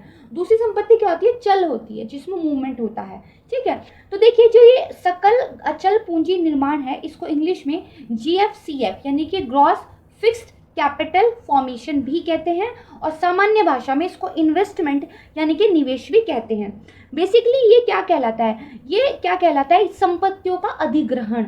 आप क्या है, कैपिटल को, पूंजी का क्या है, अधिग्रहण कर रहे हैं। इसमें जो उत्पादक है वो अपनी स्वयं के उपयोग के लिए संपत्तियों का बेसिकली क्या करते हैं, अधिग्रहण कहते हैं। मान लीजिए कोई बहुत बड़ी कंपनी है, उसके यहाँ पे मैन्युफैक्चरिंग अच्छी खासी होती है, मान लीजिए चॉकलेट्स बनती है। अब उसने एक नई मशीन खरीदी है जो चॉकलेट्स और बेहतर तरीके से और जल्दी से बना पाती है, तो उसने क्या किया, एक कैपिटल फॉर्मेशन किया है। ठीक है, इसी तरह कोई किसान है वो अपनी खेती को और बेहतर करना चाहता है, तो उसने एक ट्रैक्टर खरीदा है, तो उसने क्या किया है, उसने एक इन्वेस्टमेंट की है, उसने एक कैपिटल खरीदा है। और जब ये पूरे देश के लेवल पर होता है, ठीक है, जब इंफ्रास्ट्रक्चर का हम कंस्ट्रक्शन करते हैं, ट्रांसपोर्टेशन वगैरह करते हैं, मतलब चीज़ों को बेहतर करते हैं, अचल संपत्तियों का जब हम निर्माण करते हैं और बहुत ज़्यादा इन्वेस्टमेंट जो है देश में आती है, तो बोला जाता है कि ग्रॉस फिक्स्ड कैपिटल फॉर्मेशन जो है हो रहा है। ठीक है, इसको ध्यान रखिएगा। तो यानी कि वो संपत्तियां जो उत्पादन प्रक्रिया के परिणाम स्वरूप अस्तित्व में आती है उनको देखिए उत्पादित संपत्ति बोलते हैं। एक तो ये ध्यान रखिएगा। ठीक है, दूसरा आपने क्या ध्यान रखना है कि यहाँ पर जो उत्पादक है उनके द्वारा अपने स्वयं के उपयोग के लिए ऐसी संपत्ति का उत्पादन और ऋण निपटान शामिल है। अगर आप मान लीजिए आपने लोन वगैरह ले रखा था, उसको भी आप खत्म कर देते हैं, तो कहीं ना कहीं ये भी माना जाता है कि ये भी आपने एक अच्छा काम किया है। इसमें क्या आता है, जैसे भूमि या फिर प्राकृतिक संसाधनों की आपने खरीद की है, इसको थोड़ा सा ध्यान रखिएगा, ठीक है। तो कॉस्ट फिक्स्ड कैपिटल फॉर्मेशन का मतलब क्या हो गया, इन्वेस्टमेंट, आपने कुछ निवेश किया है, आपने कोई ऐसी चीज की है जिसका भविष्य में आपको फायदा मिलेगा। जो पैसा आपने लगाया है उस पैसे के बदले में आपको ज्यादा पैसा ही मिलेगा। ये नहीं कि आप गए और समोसे खरीदे और पिक्चर देख ली और पैसा खत्म, उसका तो कोई रिटर्न नहीं मिलेगा। यहाँ पे क्या होता है, आपने जो निवेश किया है उसका आपको रिटर्न मिलता है, मतलब आपने कुछ फिक्स्ड फॉर्मेशन की है, राइट। इसको ध्यान रखिएगा। इसके बाद एक अनदर इंपॉर्टेंट कॉन्सेप्ट है जिसको बोलते हैं विशेष आहरण अधिकार, यानी कि एसडीआर। एसडीआर क्या है, एक अंतरराष्ट्रीय आरक्षित संपत्ति, एक रिजर्व संपत्ति है। और इसको देखिए आईएमएफ ने बनाया था 1969 में। जो उसके सदस्य देश हैं उनके जो आधिकारिक भंडार हैं उसको एक तरीके से पूरक करने के रूप में बनाया गया था। देखिए क्या है, आईएमएफ ने क्या किया, एक बास्केट बनाई। इस बास्केट के अंदर जो 5 कंट्रीज हैं उनकी देखिए करेंसी को रख दी, और ये जो पूरी बास्केट बनी इसका उन्होंने नाम रख दिया एसडीआर, यानी कि स्पेशल ड्राइंग राइट्स। इन 5 करेंसीज का जो भी एक्सचेंज रेट होता है उसका एक वेटेज एवरेज निकाल लेते हैं और वो होता है आपके एक एसडीआर के बराबर, ठीक है। और बेसिकली ये कुछ होता नहीं है, ऐसा नहीं है कि भाई एसडीआर को आप हाथ में पकड़ सकते हैं, ये बस एक वर्चुअल फॉर्म में है। तो मान लीजिए किसी देश को अगर कह सकते हैं आप पैसे की कमी पड़ी, तो उसके पास जितना कोटा है ना, और दूसरे देश के पास जितना कोटा है, तो वो दूसरे देश को कह सकता है भाई अपने कोटे से इतना एसडीआर मुझे दे दो। एसडीआर का मतलब ऐसी करेंसीज होता है जो एक दूसरे में कन्वर्ट हो सकती हैं। देखिए ये कोई आईएमएफ पर दावा नहीं है, आप ये नहीं कह सकते आईएमएफ को कि भाई मेरे पास इतने एसडीआर का कोटा है तो आप मुझे इतनी करेंसीज दे दीजिए, नहीं। ये एक सदस्य देश का दूसरे सदस्य देश पर एक संभावित दावा होता है, जहाँ पर वो करेंसीज आप मांग सकते हैं जो एक दूसरे के साथ एक्सचेंज हो सकती हैं। एसडीआर मतलब 5 करेंसीज की एक टोकरी, राइट। तो वो 5 करेंसीज कौन कौन सी हैं, अमेरिकी डॉलर है, यूरो है, चीन का रेमनबी है, जापान का येन है और ब्रिटिश का पाउंड स्टर्लिंग है, ठीक है। इसको ध्यान रखिएगा। तो एसडीआर क्या हो गया ये आप समझ गए। इसके बाद देखिए इन्फ्लेशन, महंगाई की बात करते हैं। इसमें टर्म आती है हेडलाइन इन्फ्लेशन और कोर इन्फ्लेशन। देखिए हेडलाइन का मतलब समझ जाइए अखबारों की जो सुर्खियां बनती है। तो हमारे देश में अखबारों की सुर्खियां कौन बनता है, प्याज के प्राइस बढ़ गए, पेट्रोल ने खून के आंसू रुलाए। तो मतलब हमारे यहाँ वो इन्फ्लेशन जिसमें फूड और जो आपका ईंधन है यानी कि फ्यूल है उसको जोड़ के रखा जाता है, वो तो कहता है हेडलाइन इन्फ्लेशन। ये बहुत वॉलेटाइल होता है क्योंकि इसमें बहुत जल्दी प्राइस ऊपर नीचे होते रहते हैं। लेकिन इससे क्या है, आपको मार्केट का सही पता नहीं चलता, क्योंकि इसमें क्या है, इसमें तो प्राइस कभी ऊपर हो गए कभी नीचे हो गए, प्याज कभी बहुत महंगी हो गई और कभी बहुत सस्ती हो गई। तो आपको मार्केट की एक सही स्थिति का पता चले इसके लिए कोर इन्फ्लेशन भी पता करनी पड़ती है। तो जब आप इन्फ्लेशन में से फ्यूल और फूड को हटा देते हैं तो जो बचता है उसको कोर इन्फ्लेशन कहते हैं, राइट। अमेरिका वगैरह में देखिए जो कोर इन्फ्लेशन होती है उसको ज़्यादा महत्व दिया जाता है, लेकिन क्योंकि इंडिया एक विकासशील देश है, यहाँ पर खाना और जो आपका ये ईंधन है ये अभी भी बहुत महत्व रखता है, तो हमारे यहाँ हेडलाइन इन्फ्लेशन को लेकर ज़्यादा हंगामा होता है, राइट। इतना आप समझ गए।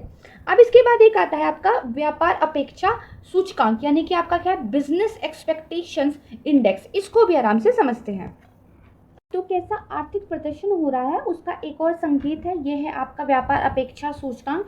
किसका है, ये तो आरबीआई का है, ठीक है। ये विनिर्माण जो क्षेत्र है उसमें मांग की स्थिति कैसी है, डिमांड कैसी है, उसके बारे में आपको बताता है। जैसे यहाँ पर व्यावसायिक स्थिति, उत्पादन, कितने ऑर्डर बुक हुए हैं, कच्चे माल का क्या हिसाब किताब है, तैयार माल कितना है, लाभ का मार्जिन कैसा है, रोजगार कैसा है, निर्यात वगैरह, इसके बारे में पता चलता है, राइट। इसको ध्यान रखिएगा।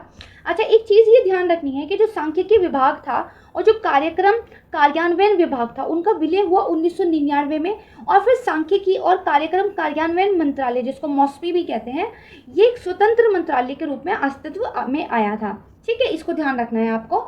और बेसिकली ये क्या है, ये जितनी भी आपकी सांख्यिकी गतिविधियां होती हैं, स्टैटिस्टिकल जो आपके यहाँ एक्टिविटीज़ होती है उसके समन्वय के लिए, साथ साथ जो अंतर्राष्ट्रीय एजेंसियां होती हैं उनके साथ एक कोऑर्डिनेशन करने के लिए नोडल एजेंसी है। इसकी 2 विंग है, एक है सांख्यिकी विंग जिसे राष्ट्रीय सांख्यिकी कार्यालय NSO और कार्यक्रम कार्यान्वयन विंग कहा जाता है, ठीक है। जो कार्यक्रम कार्यान्वयन विंग है उसके फर्दर फिर दो विभाग हैं, एक है बुनियादी ढांचा और परियोजना निगरानी, और दूसरी कौन सी है, तो संसद सदस्य स्थानीय क्षेत्र विकास योजना, ठीक है। इन दो के अलावा फिर एक क्या है, एक राष्ट्रीय सांख्यिकी आयोग है, एनएससी है, जो भारत सरकार के एक संकल्प द्वारा एक स्वायत्त संस्थान के माध्यम से बनाया गया था, ठीक है। इन सब चीज़ों को क्या है, थोड़ा सा ध्यान रखिएगा। फिर एक नया कीवर्ड यहाँ पे दिया हुआ है, ट्रेड रिसीवेबल्स डिस्काउंटिंग सिस्टम। ये क्या होता है, TREDS। देखिए जो MSMEs होती हैं वो मान लीजिए सरकार को अपना माल बेचती हैं, तो कई बार उनको पेमेंट में डिले हो जाता है। तो भाई आपने जो पिछला माल बेचा अगर उसका पैसा ही नहीं आया तो नया माल बनाने के लिए आपको तो बहुत सारी चीज़ें चाहिए और उसके लिए पैसा चाहिए। तो ये जो प्रॉब्लम थी MSMEs को फेस करनी पड़ती थी, इसका एक सॉल्यूशन जो है ट्रेड रिसीवेबल्स डिस्काउंटिंग सिस्टम के रूप में लाया गया। इसका मतलब क्या है, आपने सरकार को जो माल बेचा है उसकी एक रसीद आपके पास है, उस रसीद की आप क्या है मार्केट में जाके बोली लगाइए, उसको बेच दीजिए, या फिर उस रसीद को दिखा के बैंक से आप क्रेडिट भी ले सकते हैं। तो जो बहुत सारे जो PSUs हैं, कॉर्पोरेट खरीदार हैं, फाइनेंसर्स हैं, वो उन रिसिप्ट की देखिए बोली लगा लेते हैं और MSME को उसके बदले पैसा मिल जाता है, वो फर्दर मैन्युफैक्चरिंग कर लेता है, ठीक है। तो ये एक चीज़ है, MSMEs को पैसा दिलाने का ये एक साधन है। फिर देखिए श्रम शक्ति भागीदारी दर, ये क्या होती है, तो देखिए जो वर्तमान में काम कर रहे लोग हैं, यानी कि जो नियोजित लोग हैं या फिर जो रोजगार चाहते हैं वो वाले लोग, और जिनकी आयु कितनी है, 16 से 64 की आयु वर्ग, ठीक है, के जो होते हैं उनको कामकाजी आबादी के वर्ग के रूप में परिभाषित किया गया है। जो लोग अभी पढ़ाई कर रहे हैं या फिर जो हाउसवाइफ्स हैं, ठीक है, जिनको हाउस मैनेजर भी बोल सकते हैं हम, और जो 64 साल से अधिक उम्र के लोग हैं उनको श्रम बल में नहीं गिना जाता। मतलब आपके यहाँ जो वर्कर पॉपुलेशन है, काम करने वाली जो पॉपुलेशन है जो वो है कितनी, 16 से 64 साल की, और उसमें भी या तो लोग काम कर रहे हैं ऑलरेडी या फिर वो काम चाहते हैं, जो अपनी मर्जी से काम नहीं कर रहे हैं उनको इसमें नहीं गिना जाता। फिर एक है आपका तरल समायोजन सुविधा, यानी कि लिक्विडिटी एडजस्टमेंट फैसिलिटी। ये देखिए बहुत ज़्यादा इंपॉर्टेंट है, ध्यान से समझेंगे। तो LAF क्या है, ये एक मॉनेटरी पॉलिसी है और रिजर्व बैंक ऑफ इंडिया के द्वारा इसको देखिए बैंकों को इमरजेंसी के टाइम पे पैसा लेने और देने के टाइम पे यूज़ किया जाता है। तो देखिए जो लिक्विडिटी आपकी जो एडजस्टमेंट फैसिलिटी है, ठीक है, इसके तहत जो रिजर्व बैंक ऑफ इंडिया है वो रेपो रेट पर बैंकों को ऋण उपलब्ध कराता है। यानी कि हमें क्या पता होना चाहिए, रेपो रेट पता होना चाहिए। तो रेपो रेट को हिंदी में क्या बोलते हैं, रेपो दर बोलते हैं, ठीक है। तो रेपो दर क्या है, देखिए रिजर्व बैंक ऑफ इंडिया के पास पैसा है, वो बैंकर्स ऑफ बैंक है, ठीक है। तो जब बैंकों को पैसे की ज़रूरत पड़ती है, शॉर्ट टर्म के लिए उनको पैसा चाहिए, तो वो क्या करते हैं, रिजर्व बैंक ऑफ इंडिया के पास जाते हैं। जो रिजर्व बैंक ऑफ इंडिया है, RBI है, वो उनको ये कहता है भाई पैसा तो हम आपको दे देंगे पर बदले में आप हमें कुछ कोलेटरल, कुछ संपार्श्विक दे दीजिए। तो जो सरकारी प्रतिभूतियां हैं, गवर्नमेंट सिक्योरिटीज़ हैं, बैंक उनको RBI के पास गिरवी रख देता है और ये कहता है कि आने वाली एक फ्यूचर डेट में हम इन सिक्योरिटीज़ को आपसे रीपरचेज करेंगे, फिर से खरीद लेंगे, और हम जो आपसे पैसा ले रहे हैं इन सिक्योरिटीज़ के बदले, जब हम इन सिक्योरिटीज़ को आपसे वापस खरीदेंगे तो हम आपको पैसा थोड़ा सा ज़्यादा देंगे। तो बीच में जो मार्जिन बचा वो क्या हुआ, वो RBI की इनकम बन गई, राइट। तो देखिए रेपो दर, इसकी स्पेलिंग अगर लिखी जाए तो ये रेपो REPO होता है और इसका मतलब है रीपरचेसिंग, ठीक है। इसका मतलब यहाँ पर जो बैंक हैं वो एक वायदा कर रहे हैं कि हम जो गवर्नमेंट सिक्योरिटीज़ आज आपको देकर पैसा ले रहे हैं, एक टाइम के बाद हम इनको आपसे वापस खरीद लेंगे थोड़े ज़्यादा पैसे देके। इससे रिजर्व बैंक ऑफ इंडिया का एक मार्जिन बन जाएगा जो कि उसकी इनकम के रूप में काम करेगा, ठीक है। तो ये आपका क्या होता है, ये आपका रेपो रेट होता है। तो जब बैंकों को नकदी की कमी हो जाती है तो वो RBI से पैसा उधार लेते हैं और सेंट्रल बैंक जो उनको ब्याज देता है उस ब्याज दर को रेपो रेट कहते हैं। रेपो का मतलब क्या होता है, पुनर्खरीद विकल्प या पुनर्खरीद समझौता, जो कि मैंने आपको समझा दिया। फिर एक होता है रिवर्स रेपो रेट। अब देखिए कई बार ये भी तो हो सकता है ना कि बैंकों के पास बहुत ज़्यादा पैसा हो गया हो, तो उस पैसे को वो क्या कर सकते हैं, या तो इंडस्ट्रीज़ वगैरह को लोन दे दे, या फिर एक तरीका ये है वो RBI के पास उस पैसे को पार्क कर दें। RBI के पास जब वो अपना पैसा रखेंगे तो RBI उनको एक छोटा सा इंटरेस्ट चुकाएगा जिससे बैंकों की कमाई होगी। तो वो जो इंटरेस्ट यहाँ पे चुकाता है उसको रिवर्स रेपो रेट कहते हैं, क्योंकि अब ये उल्टा हो गया।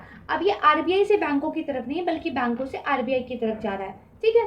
तो देखिए जो RBI होता है वो आकर्षक ब्याज दरें बैंकों को देता है ताकि बैंक जो है RBI के पास पैसा जमा करें और जब बैंक आरबीआई के पास पैसा ज़्यादा से ज़्यादा जमा करेंगे तो मार्केट में लोन कम देंगे। इसकी वजह से क्या होता है, मार्केट में जो धन है वो थोड़ा सा महंगा हो जाता है। तो अगर महंगाई बढ़ रही है तो आरबीआई को अगर मार्केट से पैसा निकालना है तो अपना रिवर्स रेपो रेट बढ़ा देता है, क्योंकि फिर बैंक क्या करेंगे, आरबीआई के पास पैसा रखना ज़्यादा पसंद करेंगे। ठीक है, अब इनके बीच अंतर देख लेते हैं कि भाई repo rate reverse repo rate के बीच अंतर क्या होता है। तो देखिए, रिवर्स रेपो रेट के तहत बैंक जो है आरबीआई के पास अतिरिक्त धनराशि जमा करते हैं जिसके लिए वो ब्याज कमाते हैं, जबकि रेपो रेट पर बैंक आरबीआई से अल्पकालिक धन उधार लेते हैं। फिर ये बताया हुआ है कि रिवर्स रेपो रेट जो है सिस्टम में पैसे के प्रवाह को कैसे नियंत्रित करता है। तो देखिए, अगर रिवर्स रेपो रेट में वृद्धि हो जाए, यानी कि बैंकों को आरबीआई के पैसा जमा करने में ज़्यादा प्रॉफिट दिखता हो, तो अल्पकालिक आधार पर केंद्रीय बैंक के पास ही अपना पैसा जमा करेंगे, जिससे जो बैंकिंग प्रणाली है उसमें लिक्विडिटी कम हो जाएगी। यानी कि आरबीआई रातों रात आधार पर जो है एक तरीके से जो सरकारी भूतियाँ हैं उनका कोलेट्रल रख के बैंकों से सरप्लस अमाउंट को अपने पास रख सकता है, और ये सारा का सारा लिक्विडिटी एडजस्टमेंट फैसिलिटी एलएएफ के तहत होता है, जिसकी वजह से बाजार में पैसे की कमी हो जाती है। राइट, बहुत ही बेसिक, बहुत ही फंडामेंटल कॉन्सेप्ट है, बहुत ध्यान से समझने की कोशिश कीजिएगा। ठीक है, अब देखिए रिवर्स रेपो रेट से ज़्यादा क्यों होता है। तो अधिकतर आप देखेंगे हमेशा ही रिवर्स रेपो रेट से ज़्यादा रहता है। भाई देखिए, रेपो रेट पर तो आरबीआई ब्याज दे रहा है ना, आरबीआई को ब्याज मिल रहा है कहाँ से, बैंकों की तरफ से, और रिवर्स रेपो रेट में देखिए आरबीआई को ब्याज देना पड़ रहा है। तो वो ब्याज जो जितना भी दे रहा है वो तो कम देगा ना, क्योंकि अगर वो ब्याज ज़्यादा देगा तो भाई उसका खर्चा पानी कैसे चलेगा। तो बैंकों को जो उधार देता है रेपो रेट पे वो थोड़ा सा ज़्यादा रखता है, और जो वो बैंकों से उधार लेता है वो रिवर्स रेपो रेट पे वो थोड़ा सा कम रखता है, ताकि इसके बीच में एक मार्जिन रहे और जिससे आरबीआई की थोड़ी सी इनकम हो जाए। ठीक है, इसको ध्यान रखिएगा। रिवर्स रेपो रेट कौन तय करता है, तो चाहे रेपो रेट हो चाहे रिवर्स रेपो रेट हो, इनको मौद्रिक नीति दर यानी कि मॉनेटरी पॉलिसी रेट भी बोलते हैं। इनको मौद्रिक नीति समिति के यानी कि मॉनेटरी पॉलिसी कमेटी के द्वारा तय किया जाता है। इस कमेटी की जो अध्यक्षता करते हैं वो आरबीआई के गवर्नर करते हैं।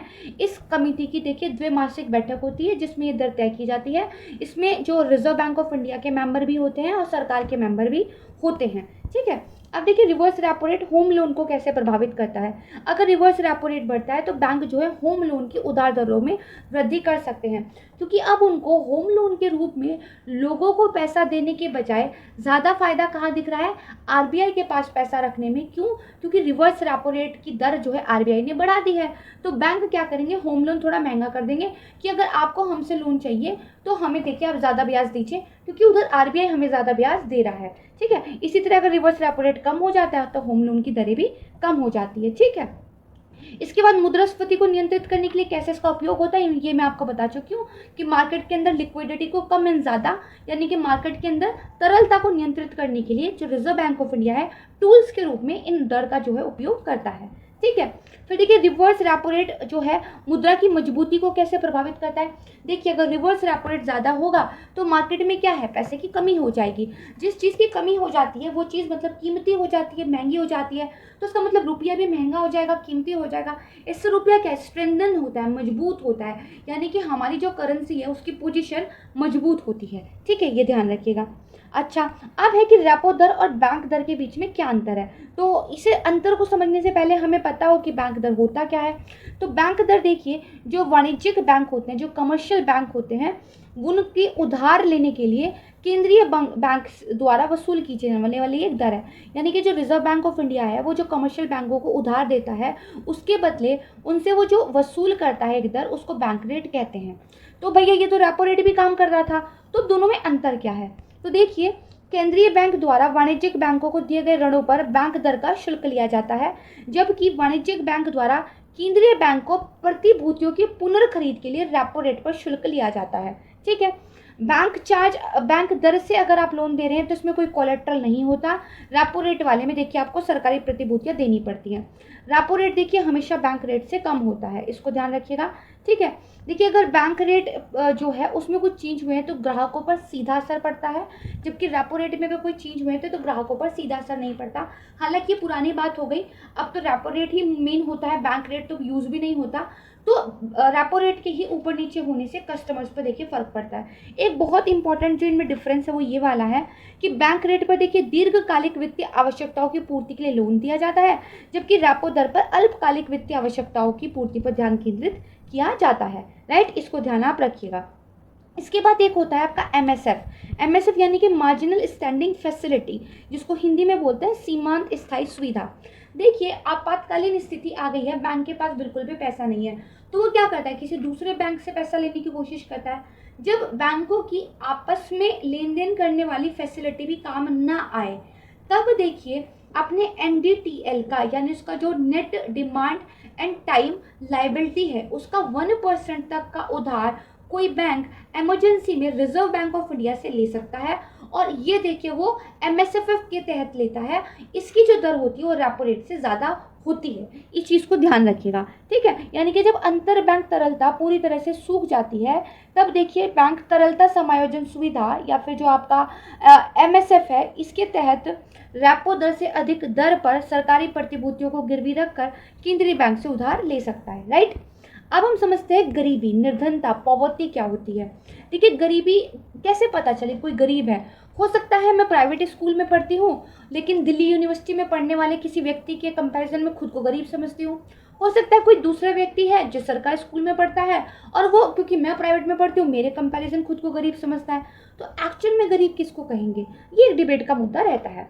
तो देखिए जीवन, स्वास्थ्य और कार्यकुशलता के लिए यानी कि एक अच्छा जीवन जीने के लिए अपनी न्यूनतम आवश्यकताओं को भी अगर कोई पूरा न कर पा रहा हो तो उसको गरीब बोलते हैं। यानी कि आपका निम्न जीवन निर्वाह स्तर है, आपका जो लाइफ स्टैंडर्ड है वो क्या है, बहुत लो क्वालिटी का है। ना आपकी हेल्थ कंडीशंस पूरी हो पाती हैं, ना आपका जो लाइफ स्टैंडर्ड है वो अच्छा है, और ना ही आप पूरी एफिशिएंसी से काम कर सकें, उस तरह की परिस्थितियाँ आपको उपलब्ध होती हैं। अगर ऐसी स्थिति है तो माना जाता है कि हम पॉवर्टी में हैं। राइट, अब देखिए पॉवर्टी के भी दो मेन टाइप होते हैं। एक होता है सापेक्ष गरीबी, जिसको हम रिलेटिव पॉवर्टी कहते हैं, और एक होता है निरपेक्ष गरीबी, जिसको हम एब्सोल्यूट पॉवर्टी कहते हैं।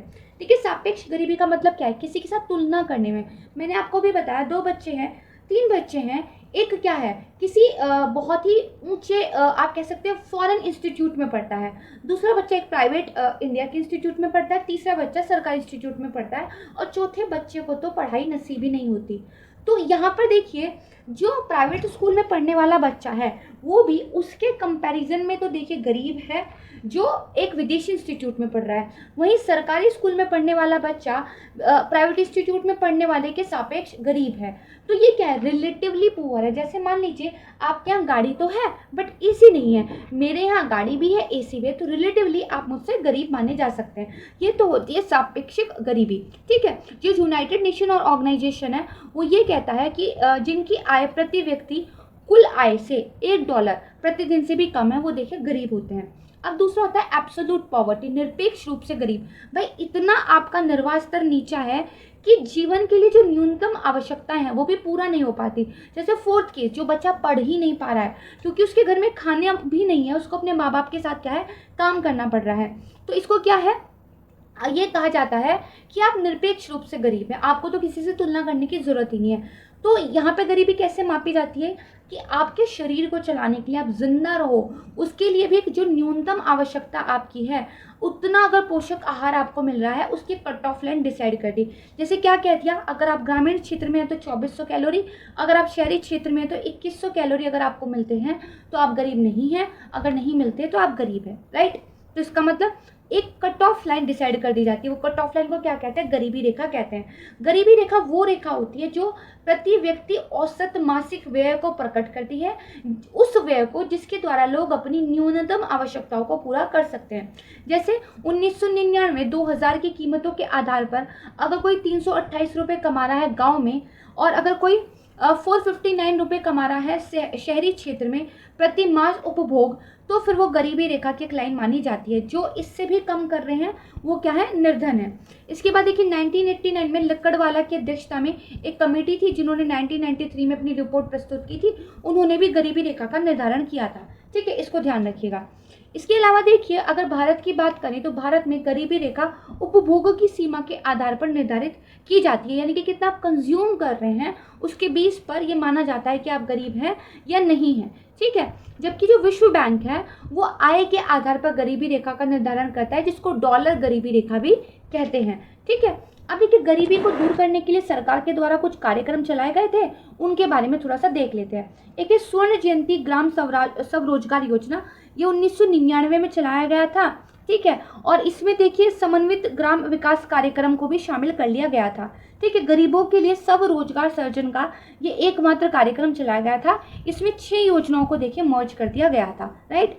इसके बाद प्रधानमंत्री ग्रामोदय योजना, ये 2001 में शुरू हुआ था। इसका उद्देश्य था कि ग्रामीण क्षेत्रों में लोगों के जीवन स्तर को सुधारा जाए और इसके लिए 5 महत्वपूर्ण क्षेत्र स्वास्थ्य, प्राथमिक शिक्षा, पेयजल, आवास तथा सड़कों का विकास किया जाए। राइट। इसमें 3 योजनाएं शामिल की गई थी। कौन कौन सी? प्रधानमंत्री ग्राम सड़क योजना, प्रधानमंत्री ग्रामीण आवास योजना और प्रधानमंत्री ग्रामीण पेयजल योजना।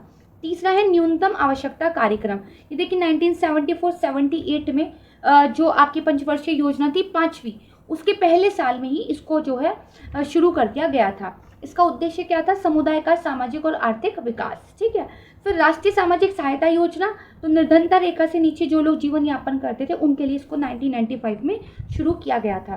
फिर एक सामूहिक जीवन बीमा योजना 1995-96 के दौरान शुरू की गई थी।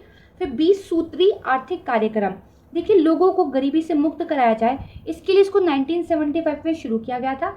फिर उसको देखिए संशोधित किया गया, पहली बार 1982 में, दूसरी बार 1986 में और तीसरी बार इसको 2006 में संशोधित किया गया।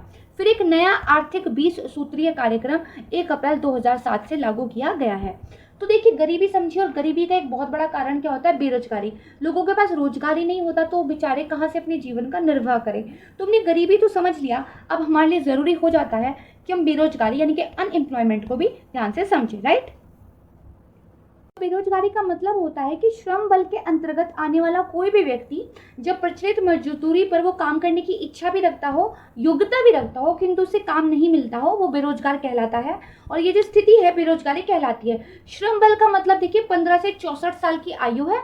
अच्छा, मुझे करेक्शन करना था, शायद वीडियो के बीच में मैंने जो श्रम बल है वो 16 से 64 बोल दिया है, तो मुझे माफ़ कीजिएगा प्लीज़ उसके लिए। ये देखिए 15 से 64 साल है। ठीक है, इसको याद रख लीजिएगा। इंडिया में जो वर्क फोर्स की एक एज मानी जाती है वो 15 से 64 साल मानी जाती है।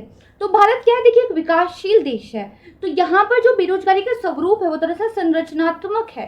ठीक है, क्योंकि पूंजी निर्माण की दर देखिए हमारे यहाँ क्या है? कम है, कैपिटल फॉर्मेशन कम होता है, तो इसकी वजह से कहीं ना कहीं हमारे यहाँ जो रोजगार है वो भी कम मिलता है। ठीक है, और भारत में इसलिए बेरोजगारी जो है स्थायी है या फिर दीर्घकालिक है। ठीक है, और इसका जो हल है, इसका जो सॉल्यूशन है वो आर्थिक विकास के जरिए, जितना ज़्यादा आर्थिक विकास होगा, जितना ज़्यादा आपके यहाँ कंपनीज वगैरह का एक्सपेंशन होगा, वो उतने ही लोगों को हायर करेंगे और उतने ही लोगों को फिर जो है जॉब वगैरह मिलेगी। अब जैसे हमने पॉवर्टी के प्रकार देखे थे, ऐसे देखिए बेरोजगारी के भी अलग अलग प्रकार होते हैं। जैसे प्रच्छन्न बेरोजगारी, इसको छुपी हुई बेरोजगारी भी कहते हैं। ये प्रत्यक्ष रूप से दिखाई नहीं देती। यहाँ पर कोई व्यक्ति उत्पादन में कोई भी योगदान नहीं दे रहा होता, लेकिन काम करता हुआ लगता है। जैसे मान लीजिए एक खेत में 4 लोग जो है काम करते हैं, तो वो जो आप कह सकते हैं 2 क्विंटल टमाटर का उत्पादन करते हैं। अगर सारी कंडीशन सेम रहे, लेकिन अब खेत में केवल 3 ही लोग काम कर रहे हैं और प्रोडक्शन फिर भी सेम हो रही है, तो इसका मतलब जो चौथा आदमी था वो प्रच्छन्न रूप से बेरोजगार था। उसके होने या ना होने से देखिए टमाटर पर कोई फर्क नहीं पड़ा, वो तो लाल ही रहे मजाक कर रही हूँ, वो तो उतने ही पैदा हुए जितने पहले हुए थे, लेकिन वो चौथा आदमी मतलब एक तरीके से उसमें जबरदस्ती ही लगा हुआ था, आप ये कह सकते हैं। ठीक है, फिर एक होता है देखिए अल्प बेरोजगार। अल्प बेरोजगार वो श्रमिक होते हैं जिनको थोड़ा बहुत काम मिलता रहता है, आज मिला कल नहीं मिला। ठीक है, वो थोड़ा बहुत उत्पादन में योगदान तो करते हैं, बट जितनी उनकी कैपेसिटी है, जितनी उनकी क्षमता है, इसके अनुरूप उनको काम नहीं मिलता है। राइट। फिर एक होती है मौसमी बेरोजगारी। देखिए कुछ उद्योग धंधे ऐसे होते हैं जो मौसम विशेष पर ही चलते हैं, जैसे वुलन फैक्ट्री। ठीक है, तो वो क्या है? ठंडी के मौसम में ज़्यादा काम करती है। या मान लीजिए शुगर मिल्स जो होती हैं, तो गन्ने की फसल के सीजन पर ही वो काम करते हैं। तो इसमें जो लोग काम करते हैं वो मौसमी बेरोजगारी का शिकार हो जाते हैं, क्योंकि जब ये वाली फैक्ट्रीज बंद होती हैं तो वो भी बेरोजगार हो जाते हैं। फिर देखिए होती है खुली बेरोजगारी। यहाँ पर क्या होता है कि जो श्रमिक है वो काम करने के लिए तैयार तो है, उसको काम करने की देखिए योग्यता भी है, बट फिर भी उसको काम नहीं मिल रहा। ये जो एजुकेटेड लोग होते हैं, खेतीहर मजदूर होते हैं, उनमें देखिए मिलती है। ये लोग गांव से शहर आते हैं काम ढूंढने के लिए, लेकिन काम नहीं मिलने के कारण बेरोजगार रहते हैं। और भारत में देखिए जो खुली बेरोजगारी है काफ़ी ज़्यादा मात्रा में मिलती है। फिर देखिए शिक्षित बेरोजगारी। देखिए ये बेसिकली ऐसे बेरोजगार हैं जिन्होंने अपनी एजुकेशन में, अपने ट्रेनिंग में काफ़ी मात्रा में संसाधन खर्च किए हैं और इनकी क्षमता भी जो है वो दूसरे श्रमिकों से अधिक होती है, लेकिन जितनी योग्यता है इनकी, इनको उनके अनुसार काम नहीं मिलता, अपनी एलिजिबिलिटी के अकॉर्डिंग इनको काम नहीं मिलता, तो ये क्या माने जाते हैं? पढ़े लिखे बेरोजगार माने जाते हैं, राइट। फिर होता है एक औद्योगिक बेरोजगारी होती है, उसमें वो व्यक्ति आते हैं जो उद्योगों में, खनिज, यातायात, व्यापार, निर्माण आदि में काम करना चाहते हैं, लेकिन इन व्यवसायों में उनको काम नहीं मिल रहा। फिर एक होती है चक्रीय बेरोजगारी। तो फिर कौन सा है? चक्रीय बेरोजगारी। देखिए तब होती है जब अर्थव्यवस्था में श्रम शक्ति की आवश्यकता ही कम है। मतलब क्या है? डिमांड की कमी हो गई है, कंपनीज वगैरह में प्रोडक्शन कम हो रहा है, तो इसकी वजह से वो क्या है, श्रमिकों की छटनी करना शुरू कर देती हैं। तो जब मंदी आ जाए और जो हमारी कंपनीज वगैरह है वो ज़्यादा लोगों को हायर ना कर रही हो, बल्कि जिनको नौकरी मिल रही हो उनको भी निकाल जा रहा हो, तो इसको चक्रीय बेरोजगारी कहते हैं। आप कहते हैं साइकिल के रूप में चलती रहती है, क्योंकि एक अर्थव्यवस्था में कभी मंदी आती है, कभी तेजी आती है, ठीक है। फिर एक होती है संरचनात्मक बेरोजगारी। ये देखिए दरअसल जब अर्थव्यवस्था में दीर्घकालिक परिवर्तन हो रहे हो, मतलब देखिए टेक्नोलॉजी अपग्रेडेशन लगातार हो रहा हो, नई नई तकनीकें आ रही हो, लेकिन आप अपनी स्किल्स को उन तकनीकों के अनुरूप अपग्रेड ना कर पा रहे हो, तो कहीं ना कहीं आप कह सकते हैं कि जो व्यक्ति की योग्यता है, काम तो अवेलेबल है, लेकिन व्यक्ति की जो योग्यता है वो काम की आवश्यकताओं के अनुरूप नहीं है, तो यहाँ पे क्या स्ट्रक्चरल अनएम्प्लॉयमेंट हो जाती है, राइट। इसके बाद एक होती है संघर्षणात्मक बेरोजगारी, घर्षणात्मक बेरोजगारी। इसमें क्या होता है, जब एक व्यक्ति एक रोजगार को छोड़कर दूसरे रोजगार की तलाश में रहता है, तो बीच के ड्यूरेशन में वो बेरोजगार रहता है, और उस ड्यूरेशन के दौरान ही कहा जाता है कि ये देखिए क्या है, संघर्षणात्मक बेरोजगारी से पीड़ित है। अब देखिए बेरोजगारी को दूर करने के लिए भी सरकार के द्वारा कुछ कार्यक्रम चलाए गए थे, थोड़ा सा आइडिया ले लेते हैं। जवाहर रोजगार योजना 1989 में राजीव गांधी की सरकार के द्वारा इसको शुरू किया गया था, और जो राष्ट्रीय ग्राम रोजगार कार्यक्रम था और ग्रामीण भूमिहीन रोजगार गारंटी कार्यक्रम था, उसको मिलाकर इसके अधीन कर दिया गया था। रोजगार आश्वासन योजना 1993 में 1772 पिछड़े विकास खंडों में इसको आरंभ किया गया था, जिसमें खासकर सूखाग्रस्त, रेगिस्तानी, पहाड़ी और आदिवासी क्षेत्र आते थे। संपूर्ण ग्रामीण रोजगार योजना इसको देखिए 2001 में शुरू किया गया था। फिर स्वर्ण जयंती शहरी रोजगार योजना, इसको 1997 में शुरू किया गया था। जो शहरी बेरोजगार लोग थे उनसे संबंधित दो योजनाएं थी, नेहरू रोजगार योजना और प्रधानमंत्री समन्वित शहरी निर्धनता उन्मूलन प्रोग्राम, इनको मिला दिया गया था और ये एक नई स्कीम लाई गई थी, ठीक है। फिर जयप्रकाश रोजगार गारंटी योजना 2002-3 में इसकी शुरुआत की गई। पिछड़े ग्रामीण क्षेत्रों में जो लोग थे उनके लिए इसको शुरू किया गया था। फिर महिला स्वयं सिद्धा योजना 2000 में इसकी शुरुआत की गई, और दरअसल पहले से जो इंदिरा महिला योजना और महिला समृद्धि योजना चल रही थी उनका विलय इसके अंदर कर दिया गया था। इसका उद्देश्य था कि महिलाओं का आर्थिक सशक्तिकरण किया जाए। फिर एक थी राष्ट्रीय ग्रामीण रोजगार गारंटी योजना, हम सबको पता है 2005-6 में इसको लागू किया गया था, और हर दिन एक परिवार के जितने भी काम करने के इच्छुक व्यक्ति हैं उनको 100 दिन के काम की गारंटी इसके द्वारा दी गई थी। फिर अब प्रधानमंत्री रोजगार सृजन कार्यक्रम 2008 में देखिए शुरू हुआ था। इसमें सब्सिडी युक्त साख के जरिए सब रोजगार के अवसर सर्जित करने का प्रयास किया जाता है। फिर आता है नई विदेश व्यापार नीति, यानी कि जो फॉरेन ट्रेड है उसको लेकर एक गवर्नमेंट पॉलिसी लेके आई है, जिसकी ड्यूरेशन रहेगी 2021 से लेकर 26 तक, 5 सालों की लागू रहेगी, और भारत को 5 ट्रिलियन की अर्थव्यवस्था बनाने का विजन इसके द्वारा साकार किया जा रहा है। जिला निर्यात केंद्रों की स्थापना की जाएगी, और इसके अलावा देखिए ये वाणिज्य और उद्योग मंत्रालय के तहत जो है काम करेगी, ठीक है, थोड़ा सा ध्यान रखिएगा। फिर देखिए जीडीपी और जीवीए में क्या अंतर होता है, तो जीडीपी का फॉर्मूला क्या था, निजी उपभोग, सकल निवेश, सरकारी निवेश, सरकारी खर्च और निर्यात आयात, और वहीं पे जीवीए क्या होता है, जीडीपी में सब्सिडी जोड़ दो, टैक्स घटा दो, तो आपका जीवीए निकल जाएगा। देखिए 2015 में जो यूनाइटेड नेशन का सिस्टम ऑफ नेशनल अकाउंट्स था, एसएनए था, और 2008 वाला, उसको भारत ने 2015 में अपनाया। तो जो ऊपर दी गई परिभाषा है जीवीए को निकालने की, वो देखिए एसएनए की है। पहले भारत जीवीए को कारक लागत पर, फैक्टर कॉस्ट पे नापता था, जिसमें सब्सिडी और टैक्स वाला हिसाब किताब नहीं था। फिर हमने इसको बेसिक मूल्य पर नापना शुरू किया, माफ कीजिएगा, जिसमें जो है सब्सिडी को जोड़ते हैं, टैक्सों को हटाते हैं, और हमने आधार वर्ष को भी चेंज कर दिया, उसको हमने 11-12 कर दिया, राइट। फिर एक होता है आपका न्यूनतम समर्थन मूल्य, ये भी मैं आपको पहले पढ़ा चुकी हूँ। तो देखिए जो कृषि लागत और मूल्य आयोग होता है उसकी सिफारिशों पर इसको तय किया जाता है, और इसके टोटल 22 फसलें और 23 कमोडिटीज़ के लिए देखिए लागू किया जाता है। जो हमारा कृषि लागत और मूल्य आयोग है वो क्या एक संवैधानिक निकाय है, 1965 में उसको बनाया गया था, और 1966-67 में पहली बार न्यूनतम समर्थन मूल्य देखिए गेहूं को दिया गया था। इससे संबंधित एक स्वामीनाथन समिति 2004 में बनी थी, और उस समिति ने काफ़ी सारी सिफारिशें दी थी। उसी की सिफारिशों को मानते हुए 18-19 में जो एमएसपी था वो उत्पादन लागत का 1.5 गुना कर दिया गया था, राइट। इसको ध्यान रखिएगा। देखिए, कृषि लागत और मूल्य आयोग 22 फसलों के लिए न्यूनतम समर्थन मूल्य और एक के लिए उचित और लाभकारी मूल्य की यानी कि फेयर एंड रेम्युनरेटिव प्राइसेस की घोषणा करता है, ठीक है। गन्ने के लिए उचित और लाभकारी मूल्य और साथ में जो राज्य परामर्श मूल्य है वो देखिए घोषित होता है। और ये भारत में गन्ने का मूल्य जो होता है ये आवश्यक वस्तु अधिनियम 1955 के तहत जारी किया जाता है, राइट। इसके बाद देखिए पीएम आशा योजना, ये हम पढ़ चुके हैं, ठीक है। अब देखिए जो एनएसओ है वो सकल मूल्य वर्धन जीवीए के लिए तिमाही और वार्षिक दोनों अनुमान पेश करता है और ये अनुमान वो 8 व्यापक श्रेणियों में देता है। कौन सी वो श्रेणियां हैं तो एक बार पढ़ लेते हैं। कृषि, वानिकी और मत्स्य पालन, खनन और उत्खनन, विनिर्माण, बिजली, गैस, पानी की आपूर्ति, निर्माण, व्यापार, होटल, परिवहन, संचार, वित्तीय, रियल एस्टेट, व्यवसायिक और लोक प्रशासन, रक्षा और अन्य सेवाएं, ठीक है। इसको ध्यान रखिएगा। देखिए जो जीवीए होता है वो आर्थिक गतिविधि की ज़्यादा बेहतर तस्वीर देता है और ये आपूर्ति पक्ष या उत्पादन पक्ष की तरफ से हमें चीज़ों को क्लियर करता है। वहीं जो जीडीपी है वो उपभोक्ता पक्ष या मांग के दृष्टिकोण को बताती है।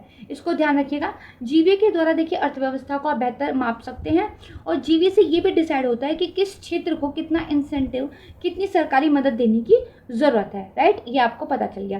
फिर एक टर्म आप न्यूज़पेपर में पढ़ते होंगे, राष्ट्रीय स्तरीय निर्धारित योगदान यानी कि nationally determined contribution of India, NDC. देखिए जो भारत है उसने अपना एक एनडीसी घोषित किया जो जलवायु परिवर्तन हो रहा है उससे फाइट करने के लिए कि 2030 तक हम अपनी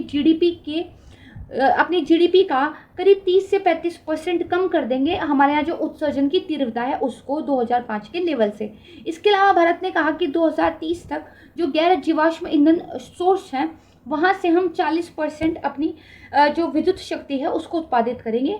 इसके अलावा उन्होंने कहा कि हम इतने वनों को लगाएंगे और उन वनों के जरिए हम एक कार्बन सिंक का निर्माण करेंगे जो 2.5 से 3 बिलियन कार्बन डाइऑक्साइड को सिंक कर सके, राइट। ये कुछ जो है भारत सरकार की तरफ से कमिटमेंट दी गई है जिनको एनडीसी के रूप में जाना जाता है, राइट। इसके बाद देखिए गवर्नमेंट की एक बहुत महत्वाकांक्षी योजना है जो कि नेशनल इंफ्रास्ट्रक्चर पाइपलाइन एनआईपी। इसकी अवधि जो है 2020 से लेकर 25 रहेगी और जो अतानु चक्रवर्ती के अध्यक्षता में टास्क फोर्स जो है जारी की गई थी उन्होंने देखिए इसके लिए क्या है गाइडलाइन वगैरह दी है, ठीक है। तो इसमें देखिए सभी प्रकार की परियोजनाएं चाहे वो ग्रीन फील्ड हो चाहे ब्राउन फील्ड हो और चाहे वो कार्यान्वित हो रही हो, विकासधीन हो रही हो, कुछ भी हो और जिनकी लागत 100 करोड़ जो है प्रति परियोजना से अधिक है उनको कैप्चर करने की कोशिश की गई है। इस योजना का उद्देश्य क्या है तो देखिए इंफ्रास्ट्रक्चर का मतलब आप समझ जाइए तो नागरिकों को विश्व स्तर की अवसंरचना जो है दी जाए और इससे उनके जीवन स्तर में सुधार लाया जाए, ठीक है। तो इसके देखिए कुछ कुल जो योजनाएं हो करीब 7,660 है। इसको आप ध्यान रखिएगा। 19-20 से लेकर 2025 तक के लिए हर साल एक राष्ट्रीय अवसंरचना पाइपलाइन तैयार की जाए, इसके लिए टास्क फोर्स का गठन किया गया था। इसमें देखिए ऊर्जा 24%, सड़कें 19%, शहरी 16% और रेलवे 13% जैसे क्षेत्रों में बुनियादी ढांचे के लिए जो जितनी भी पूंजी हमने आप कह सकते हैं व्यय के लिए अनुमानित की है उसका करीब 70% दिया जाएगा, ठीक है। और इसके बारे में सबसे पहले जो स्वतंत्रता दिवस था 2019 वाला उसके भाषण के दौरान देखिए मोदी जी ने बताया था, ठीक है। इसके बाद देखिए लिक्विडिटी की बात करते हैं तो बैंक के क्षेत्र में कुछ चीज़ें होती हैं जिनको M0, M1, M2, M3, M4 के नाम से जाना जाता है। ये एक बहुत ही डिफिकल्ट सी कॉन्सेप्ट है, टाइम लेगी। अभी आपका एग्जाम पास है तो बस इसको याद कर लीजिएगा। सबसे ज़्यादा लिक्विडिटी M1 की होती है, सबसे कम लिक्विडिटी M4 की होती है और मोस्ट हाईली लिक्विड M0 होता है। तो M0 क्या होता है? प्रचलन में जो मुद्रा है, RBI के पास बैंकर्स का जो डिपॉजिट है और RBI के पास जो अन्य डिपॉजिट है, राइट। फिर M1 क्या होता है? लोगों के पास जो मुद्रा है, बैंकिंग प्रणाली में जो मांग जमा है, डिमांड डिपॉजिट है, यानी कि चालू खाता बचत खाते में जो भी है, और RBI के पास जो अन्य जमा है। M2 में क्या होता है? M1 में क्या जोड़ दो? डाकघर की जो बचत बैंकों में बचत जमा है उसको जोड़ दो। फिर M3 भी M1 और साथ में बैंकिंग प्रणाली के साथ जो समय जमा, टाइम जो डिपॉजिट्स है उनको जोड़ दो, ठीक है। और फिर M4 क्या हो जाएगा? तो M3 प्लस डाकघर बचत बैंकों के साथ सभी जमाओं को आप जोड़ दो। इसको प्लीज़ स्क्रीनशॉट ले लीजिए, याद कर लीजिए। अभी फिलहाल के लिए इतना ही काफ़ी रहेगा, ठीक है। इसके बाद गिग अर्थव्यवस्था क्या होती है? तो देखिए गिग अर्थव्यवस्था एक मुक्त बाजार प्रणाली है और यहाँ पर देखिए क्या होता है, जो श्रमिक होते हैं वो परमानेंट एम्प्लॉय नहीं होते किसी भी कंपनी के, वो एक छोटे छोटे कॉन्ट्रैक्ट के बेस पर काम करते हैं, जितना काम करते हैं उतना उनको पैसा मिल जाता है, उनको कोई सोशल बेनिफिट्स एज सच नहीं मिलते और वो परमानेंट एम्प्लॉय तो बिल्कुल नहीं होते। ना तो उनके ऊपर बाध्यता होती है कि वो परमानेंट काम करें और ना ही नियोक्ता के ऊपर बाध्यता होती है कि उनको परमानेंट एम्प्लॉय के रूप में रखें। और ये सारी जो कार्यप्रणाली काम करती है उस अर्थव्यवस्था को गिग इकोनॉमी कहते हैं। फ्रीलांसिंग का काम बेसिकली यहाँ पर होता है। कौन कौन से लोग, जैसे जो स्वतंत्र ठेकेदार हैं, ऑनलाइन प्लेटफॉर्म श्रमिक हैं। प्लेटफॉर्म श्रमिक कौन, जैसे डिलीवरी बॉय जो हो गए या कैब ओला में जो लोग ड्राइवर का काम करते हैं, ये सब प्लेटफॉर्म श्रमिक होते हैं। अनुबंध श्रम श्रमिक, ऑन कॉल कार्यकर्ता, ये सारे क्या हैं, अस्थायी श्रमिक हैं जो ऑन डिमांड कंपनियों के साथ काम करते हैं। ठीक है, अब कुछ वन लाइनर इंपॉर्टेंट फैक्ट्स हैं, उनको देख लेते हैं। ठीक है, तो देखिए निर्धनों की संख्या का अनुमान निर्धनता रेखा के नीचे जनानुपात के द्वारा किया जाता है, तो उसको व्यक्ति गणना अनुपात विधि जो है कहते हैं। ठीक है, इसके अलावा देखिए 2400 कैलोरी 2100 कैलोरी वाला हम समझ चुके हैं। ठीक है, इसके बाद देखिए अगर बात की जाए तो भारत में निर्धनों की संख्या और कुल जनसंख्या में उनका जो अनुपात है वो पर्याप्त रूप से कम हुआ है और 1990 के दशक के बाद से ऐसा पहली बार हुआ है कि जो गरीब लोग हैं उनकी संख्या में एब्सोल्यूट रूप से कमी आई है। ठीक है, इसको ध्यान रखिएगा। फिर देखिए क्या है कि आत्मनिर्भर अर्थव्यवस्था है वो होती है जो अपनी आवश्यकता के अनुरूप वस्तुओं और सेवाओं का उत्पादन मतलब वो समर्थ है, अपने आप खुद से कर लेंगी। जबकि जो आप कह सकते हैं परस्पर निर्भर अर्थव्यवस्थाएं हैं वो होती है जो कुछ संसाधनों से मान लीजिए भरपूर है बट उनके पास टेक्नोलॉजी नहीं है, जो एक दूसरे पर इंटरडिपेंडेंट होती हैं। ठीक है, इसको ध्यान रखिएगा। यानी कि एक अर्थव्यवस्था अपनी आवश्यकता की पूर्ति के लिए जब दूसरी पर निर्भर हो तो उनको आश्रित अर्थव्यवस्था कहा जाता है। ठीक है, देखिए व्यापार जो है मांग और आपूर्ति दोनों का प्रतिनिधित्व करता है। टोबिन टैक्स जो है विदेशी विनिमय यानी कि जो हमारा फॉरेन एक्सचेंज है उसके लेन देन पर लगाया जाता है। ये इंपॉर्टेंट है टोबिन टैक्स वाला, इसको ध्यान रख लीजिएगा। ठीक है, बात करें जो भारत में आवश्यक वस्तु अधिनियम था वो 1955 में देखिए रेगुलेट किया गया था। अंतर्राष्ट्रीय मुद्रा कोष जो है सिर्फ अपने सदस्य देशों को कर्जा देता है। राइट, इसको ध्यान रखिएगा। तो ये कुछ इंपॉर्टेंट फैक्ट हुए। इसके बाद देखिए जो स्वेट इक्विटी शेयर्स होते हैं वो कंपनी के कर्मचारियों को ही आवंटित की जाते हैं। भारत की अगर बात करें तो भारत में अधोगामी प्रकार की कर प्रणाली पाई जाती है। 5वीं जो योजना थी उसको रोलिंग प्लान भी कहते थे, इसको ध्यान रखिएगा। फिर गरीबी को हटाना, रोजगार के अवसरों का विस्तार करना, लैंगिक असमानता को कम करना, ये सब 11वीं जो पंचवर्षीय योजना थी जिसका विषय था समावेशी विकास, उसके अंदर समाहित थे। ठीक है, इसके बाद देखिए प्राथमिक घाटा 0 हो जाता है जब उधार की राशि ब्याज भुगतान की राशि के ठीक बराबर हो जाती है। ठीक है, फिर जो यूएनडीपी की मानव विकास रिपोर्ट है उसके साथ 2010 में लिंग असमानता सूचकांक भी शुरू किया गया था। जो सरकारी प्रतिभूतियां उनको गिल्ट एज सिक्योरिटी भी कहते हैं। अगर बात करें मीगा की तो ये देखिए विश्व बैंक समूह से संबंधित है। ठीक है, इसको ध्यान रखिएगा। इसके अलावा अगर बात करें कि भारत में गरीबी के अनुमान के लिए कौन कौन सी विधियां हैं तो देखिए हेड काउंट रेशियो, ये है, कैलोरी ग्रहण है और पारिवारिक उपभोग व्यय है, इसको ध्यान रखिएगा। इसके बाद देखिए जो रॉबर्ट ई पार्क है उन्होंने सबसे पहले सीमांत व्यक्ति मार्जिन जो मैन है उसकी संकल्पना का प्रतिपादन किया था, इसको ध्यान रखिएगा। इसके बाद देखिए आरबीआई मुद्रास्फीति को रेगुलेट करने के लिए क्या क्या चेंज करता है तो बैंक दर में वृद्धि कर सकता है, सीआरआर में वृद्धि कर सकता है, इसके अलावा एसएलआर में भी वृद्धि कर सकता है। ठीक है, इसको ध्यान रखिएगा। 15वां जो वित्त आयोग है उसकी स्थापना देखिए 2017 में हुई थी। उसके अध्यक्ष श्री एनके सिंह और वो जो अनुशंसाएं देंगे वो 2020 से लेकर 25 तक 5 वर्षों के लिए आप कह सकते हैं योग्य होंगी। ठीक है, उपभोक्ता मूल्य सूचकांक हम पढ़ चुके हैं, आरबीआई हमने देख लिया है।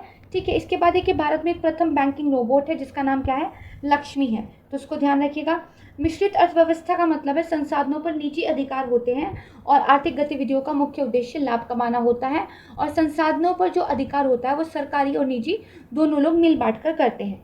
ठीक है, तो इसके बाद देखिए और कौन सा इंपॉर्टेंट हो सकता है तो ये देखिए श्वेत क्रांति का जनक किसको माना जाता है, डॉक्टर वर्गीस कुरियन को माना जाता है।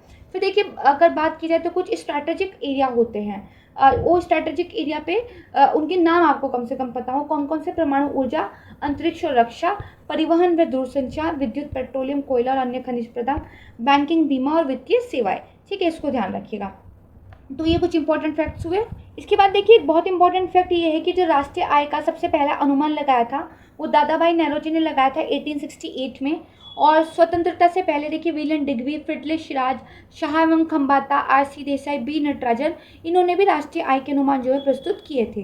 ठीक है, सर्वाधिक जो वैज्ञानिक अनुमान था वो 1931-32 में वी.के.आर.वी. राव ने प्रस्तुत किया था। और फिर देखिए जब भारत आज़ाद हो गया तो राष्ट्रीय आय की गणना के लिए 1949 में पीसी जो महान वॉलिस थे उनकी अध्यक्षता में एक राष्ट्रीय आय समिति का गठन किया गया था। 3 सदस्यीय ये समिति थी जिसमें हमारे डी.आर. गाडगिल और वी.के.आर.वी. राव सदस्य भी थे। और इन्होंने 1951 में पहली जबकि 1954 में दूसरी रिपोर्ट जो है पब्लिश कर दी थी। राइट, ये हो गया। अब देखिए शेयर बाजार और इससे संबंधित कुछ महत्वपूर्ण शब्दावलियाँ इनको समझते हैं। ठीक है, ये ध्यान रखिएगा। तो सबसे पहला क्या है आपका शॉर्ट सेलिंग।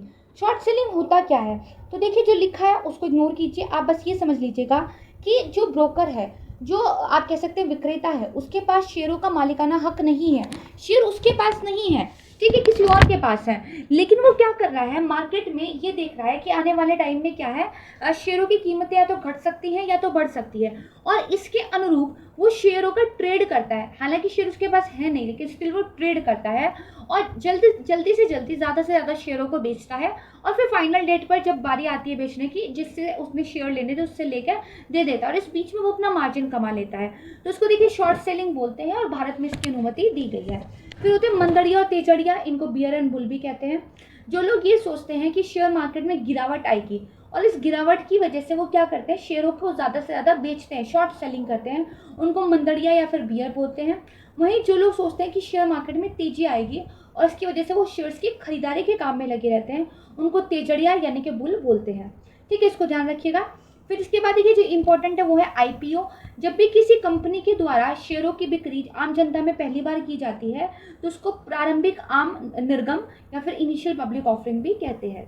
फिर होता है प्राइस बैंड। ये वो प्रक्रिया है जब कंपनी एक मूल्य के सार्वजनिक शेयर जारी करती है तो कीमतों की एक रेंज दे देती है, एक बैंड दे देती है, और जो शेयर आवेदक होते हैं उनकी मर्जी होती है कि आप इस बैंड में से कौन सा प्राइस कोट करना चाहते हो। जो सबसे ऊंची बोली लगाएगा उसको जो है वो मिल जाता है। राइट, फिर उसके बाद देखिए अगला इंपॉर्टेंट क्या है, तो स्वेट शेयर है।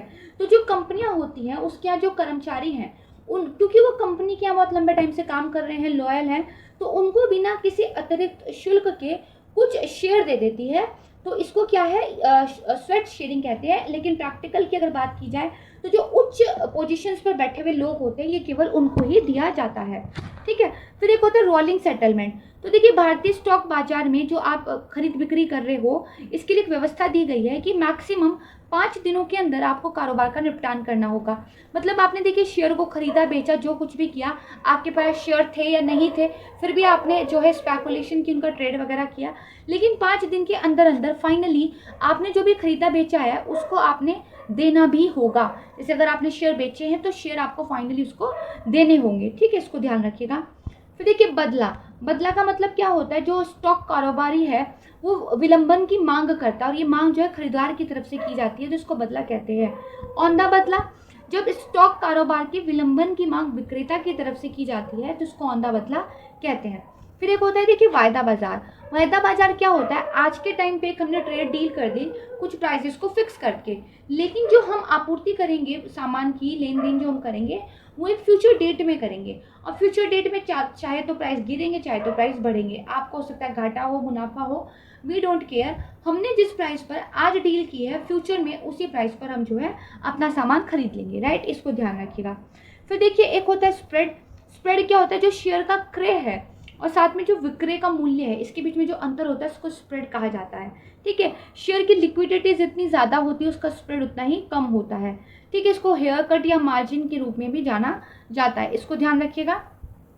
फिर नेक्स्ट आपका क्या आ जाता है, तो देखिए नेक्स्ट आ जाता है आपका अधिकृत पूंजी। देखिए वो सीमा जिस तक कोई कंपनी शेयर जारी कर सकती है अधिकृत पूंजी कहलाती है। भाई क्या दिया है कि इतनी सीमा तक आप अपने शेयर जो है पब्लिकली लिस्ट कर सकते हो, ये आपकी क्या अधिकृत पूंजी है। फिर एक क्या होती है देय पूंजी। देखिए अधिकृत पूंजी का वो भाग जो किसी कंपनी द्वारा शेयर जारी करके प्राप्त किया जाता है उसे देय पूंजी कहते हैं। ठीक है, ये ध्यान रखिएगा। इसके बाद देखिए पूर्वीकृत पूंजी, शेयर धारकों द्वारा वास्तव में जो भुगतान किया गया, अंशदान किया गया होता है उसको पूर्वीकृत पूंजी जो है कहते हैं। ठीक है, फिर एक इम्पॉर्टेंट जो कीवर्ड है वो है आपका पेनी स्टॉक। देखिए ऐसे शेयर जिनकी कीमत स्टॉक एक्सचेंज पर बहुत लंबे टाइम से काफ़ी कम रहती है, तो इस उनको क्या है, पेनी स्टॉक कहते हैं। यानी कि बहुत ही कम कीमत वाले एकदम चलती फिरती कंपनियां हैं जिनका कुछ ऐसा नाम भी नहीं है, उनके जो शेयर्स हैं उनको देखिए पेनी स्टॉक्स कहते हैं। इन्वेस्टर्स कई बार इनको होल्ड करके रखते हैं, लंबे टाइम तक जमा करके रखते हैं ताकि इनकी कीमतों में कुछ वृद्धि हो जाए और बाद में वो काफ़ी सारा लाभ कमा के इनको बेच सके। ठीक है, तो इसको थोड़ा सा ध्यान रखिएगा, पेनी स्टॉक्स, राइट। माफ़ कीजिएगा थोड़ी सी डिस्टर्बेंस के लिए। इसके बाद देखिए अब कुछ इंपॉर्टेंट फिर से कीवर्ड्स आ जाते हैं, इनको हम समझ लेते हैं। ओके, हवाला क्या होता है? हवाला दरअसल पैसे को इधर से उधर करने का एक इलीगल तरीका है। देखिए पैसे को अगर आपने एक जगह से दूसरी जगह भेजना है तो आपके यहाँ बैंकिंग सिस्टम है ना। लेकिन मान लीजिए एक देश से दूसरे देश में पैसा आना है और पैसा भी वो है जो इलीगल तरीके से कमाया गया है या जिस पर टैक्स वगैरह की चोरी की गई है। बेसिकली जैसे ड्रग्स की आपने अगर कोई काम किया है, किडनैपिंग वगैरह का कोई काम किया, उससे आपने पैसा कमाया है।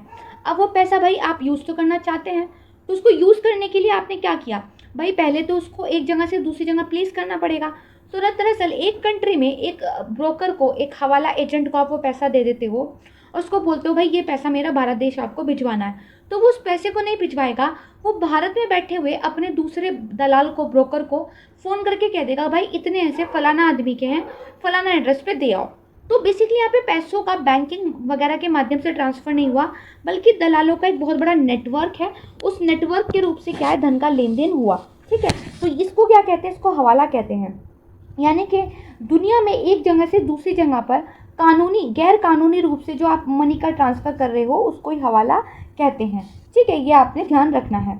तो देखिए भारत में हवाला कारोबार एक बहुत बड़ी समस्या है, क्योंकि खाड़ी देशों से बहुत बड़ी मात्रा में जो पैसा है वो हवाला के जरिए भारत में भेजा जाता है। फिर ये सब मीन्स के पॉइंट ऑफ व्यू से ज़रूरी चीज़ें, इनको हम बाद में पढ़ेंगे।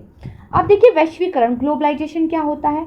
तो देखिए ग्लोबलाइजेशन का मतलब होता है कि जब जो देश हैं अलग अलग वो आपस में मोर कनेक्ट होते जा रहे हैं, एक दूसरे पे मोर डिपेंड होते जा रहे हैं। जो बहुराष्ट्रीय कंपनियां हैं वो एक दूसरे के इन्वेस्टमेंट कर रही हैं और साथ ही वो कंपनियां आपस में एक दूसरे पर इंटरडिपेंडेंट भी होती जा रही हैं। यानी कि जो विश्व है एक गांव बनता जा रहा है, इसको देखिए ग्लोबलाइजेशन कहते हैं, राइट। इसको थोड़ा सा ध्यान रखिएगा।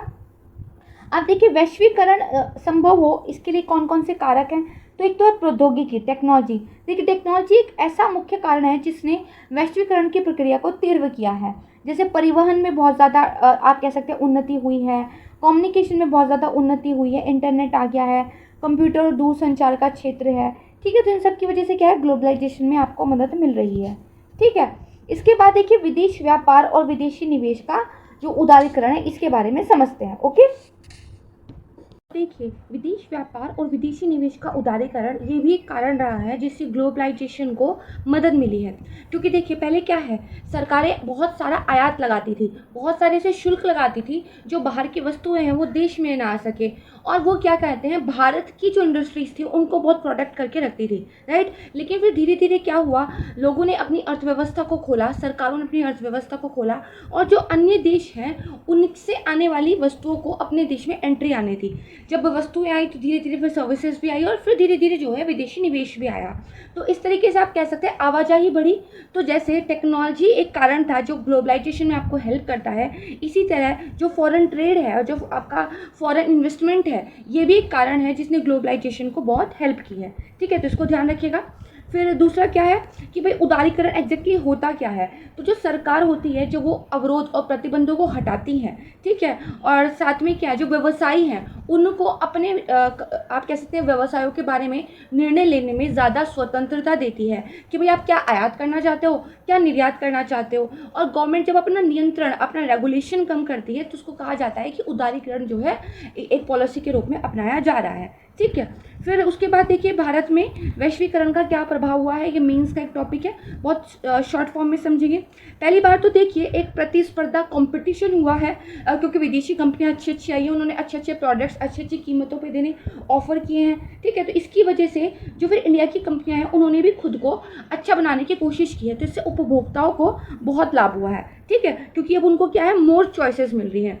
दूसरा क्या है कि इन्वेस्टमेंट में वृद्धि हुई है, तो भारत में क्या है, निवेश ज़्यादा आना शुरू हुआ है।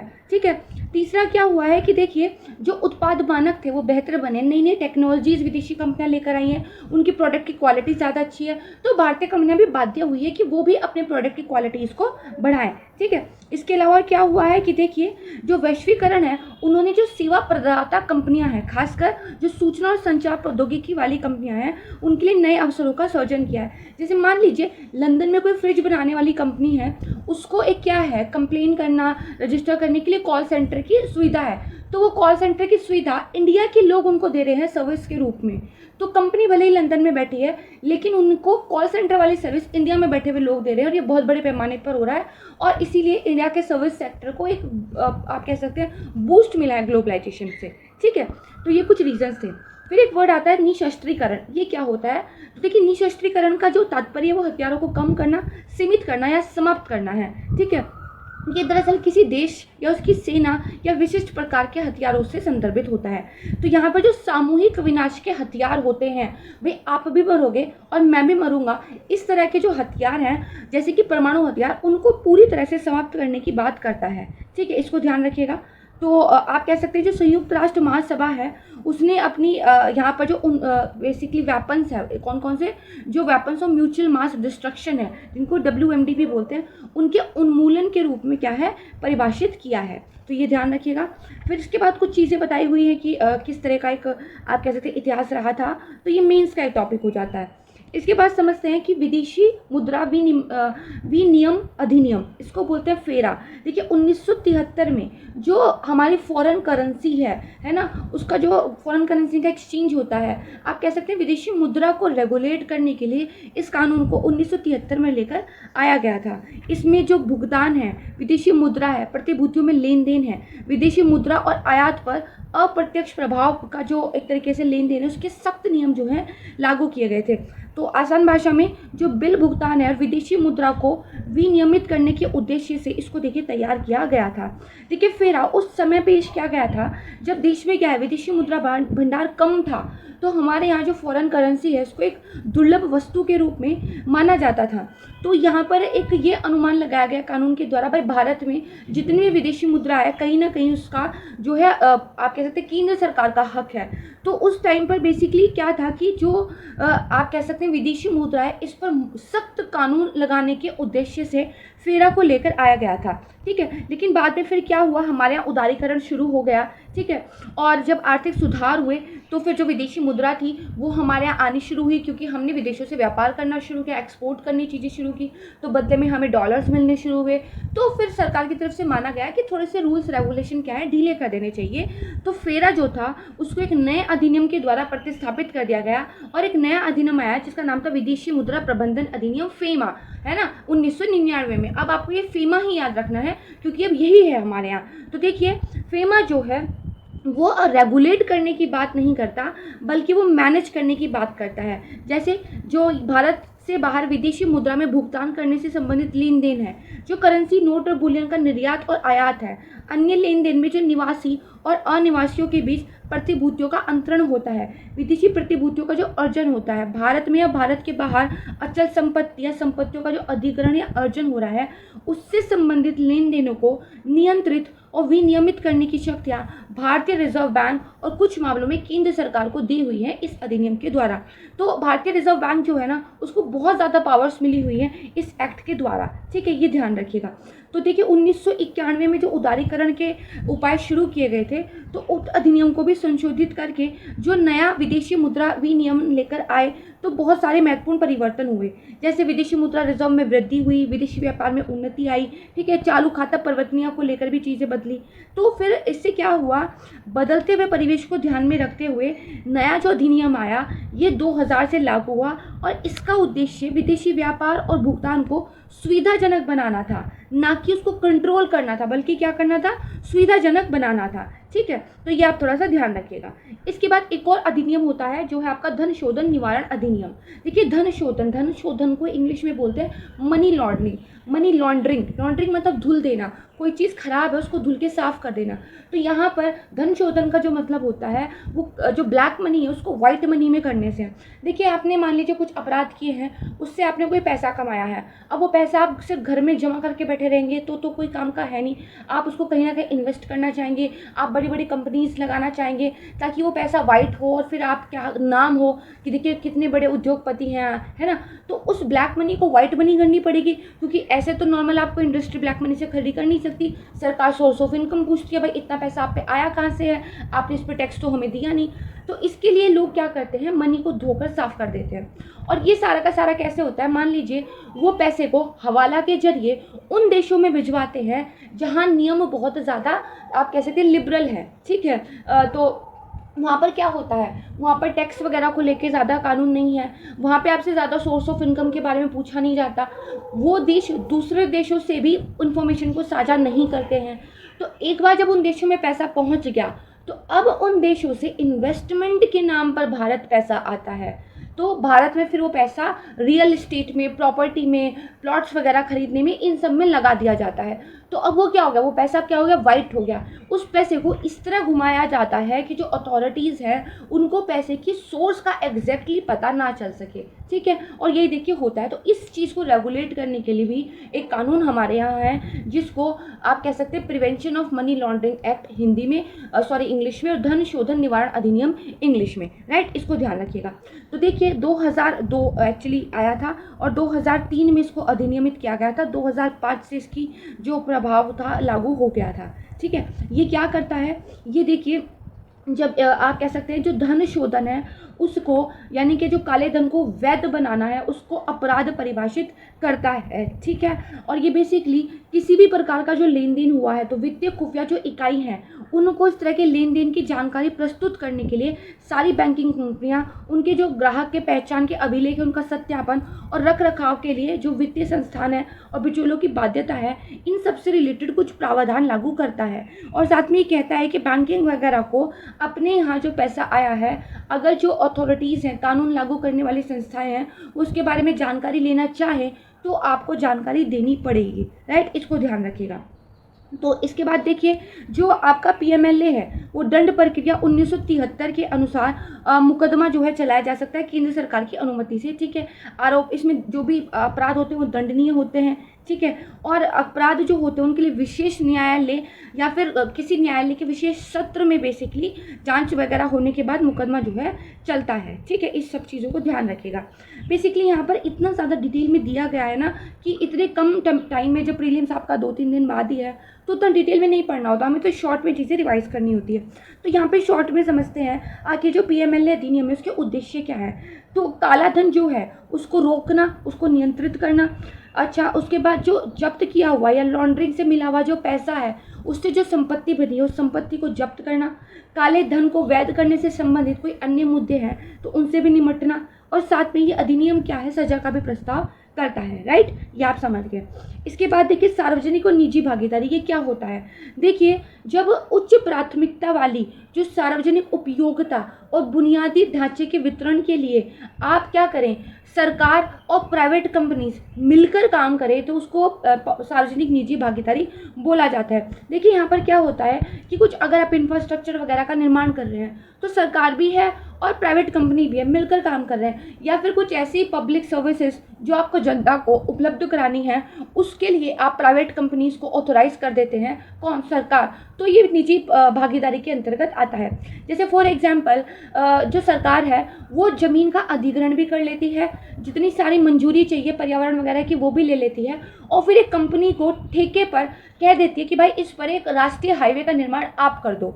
और फिर सरकार इसके लिए उसको भुगतान नहीं करेगी, बल्कि सरकार क्या कहेगी, जितना भी पैसा आपको इस हाईवे का निर्माण करने में लगा है उसको आप टोल के जरिए वसूल लीजिए। मान लीजिए 5 साल तक अगर आप टोल लेंगे तो आपने जितना भी पैसा लगाया वो वसूल हो जाएगा।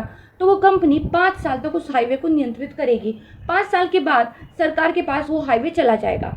तो कंपनी को उसका पैसा मिल गया, सरकार के लिए बहुत जल्दी एक हाईवे का निर्माण हो गया, गवर्नमेंट को अपनी तरफ से पैसा भी नहीं देना पड़ा, और कंपनीज के लिए भूमि के अधिग्रहण करने में और विभिन्न कानूनों से मंजूरी लेने में जो दौड़ भाग होती है वो बच गई।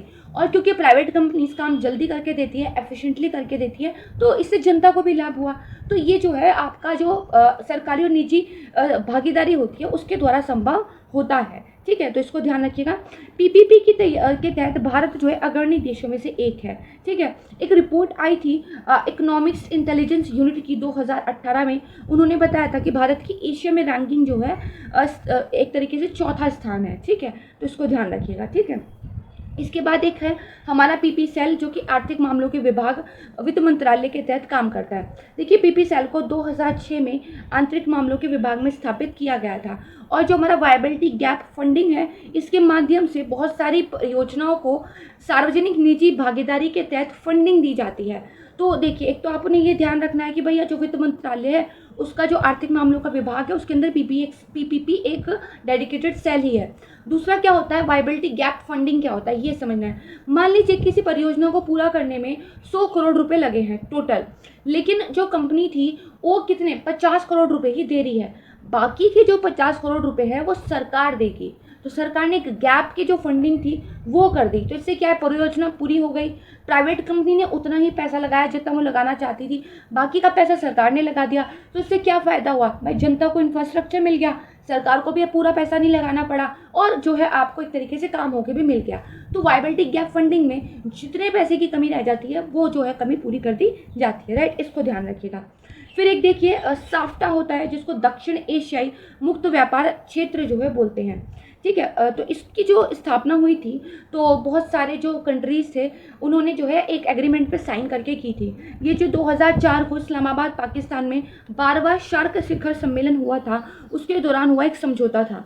इसमें कौन कौन है, तो अफगानिस्तान, बांग्लादेश, भूटान, भारत, मालदीव, नेपाल, पाकिस्तान और श्रीलंका। ठीक है, और ये इसलिए लागू किया गया था ताकि 2016 तक व्यापारिक वस्तुओं पर जो सीमा शुल्क लगता है उसको या तो बहुत कम कर दिया जाए या लगभग जो है जीरो ही कर दिया जाए। ठीक है, 8 सरकारों ने इस समझौते को अनुसमर्थन दे दिया था, जिससे बाद में परिचालन में आ गया था। इसको अपना ध्यान रखिएगा।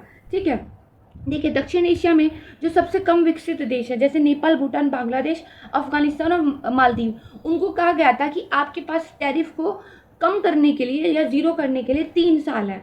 भारत और पाकिस्तान ने 2009 में संधि की पुष्टि कर दी थी, जबकि अफगानिस्तान ने शार्क के 8वें राज्य के रूप में 2011 में साफ्टा के प्रोटोकॉल्स की जो है पुष्टि की थी। बहुत इंपॉर्टेंट नहीं है, बस इतना ध्यान रखिएगा, कुछ ज़्यादा ये न्यूज़ में नहीं था। ठीक है, इसके बाद निजीकरण, प्राइवेटाइजेशन क्या होता है, तो देखिए जो सरकारी कंपनियां हैं वो निजी क्षेत्र की कंपनियों में 2 प्रकार से परिवर्तित हो जाती हैं।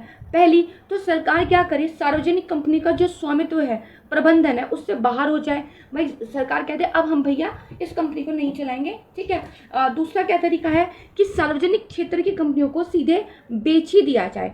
तो देखिए सरकार क्या करती है, मान लीजिए किसी कंपनी में उसकी 100% की हिस्सेदारी थी, कोई सरकारी कंपनी थी, उसका मान लीजिए 40% हिस्सा किसी प्राइवेट कंपनी को बेच देती है। इससे सरकार को 2 फायदे होंगे।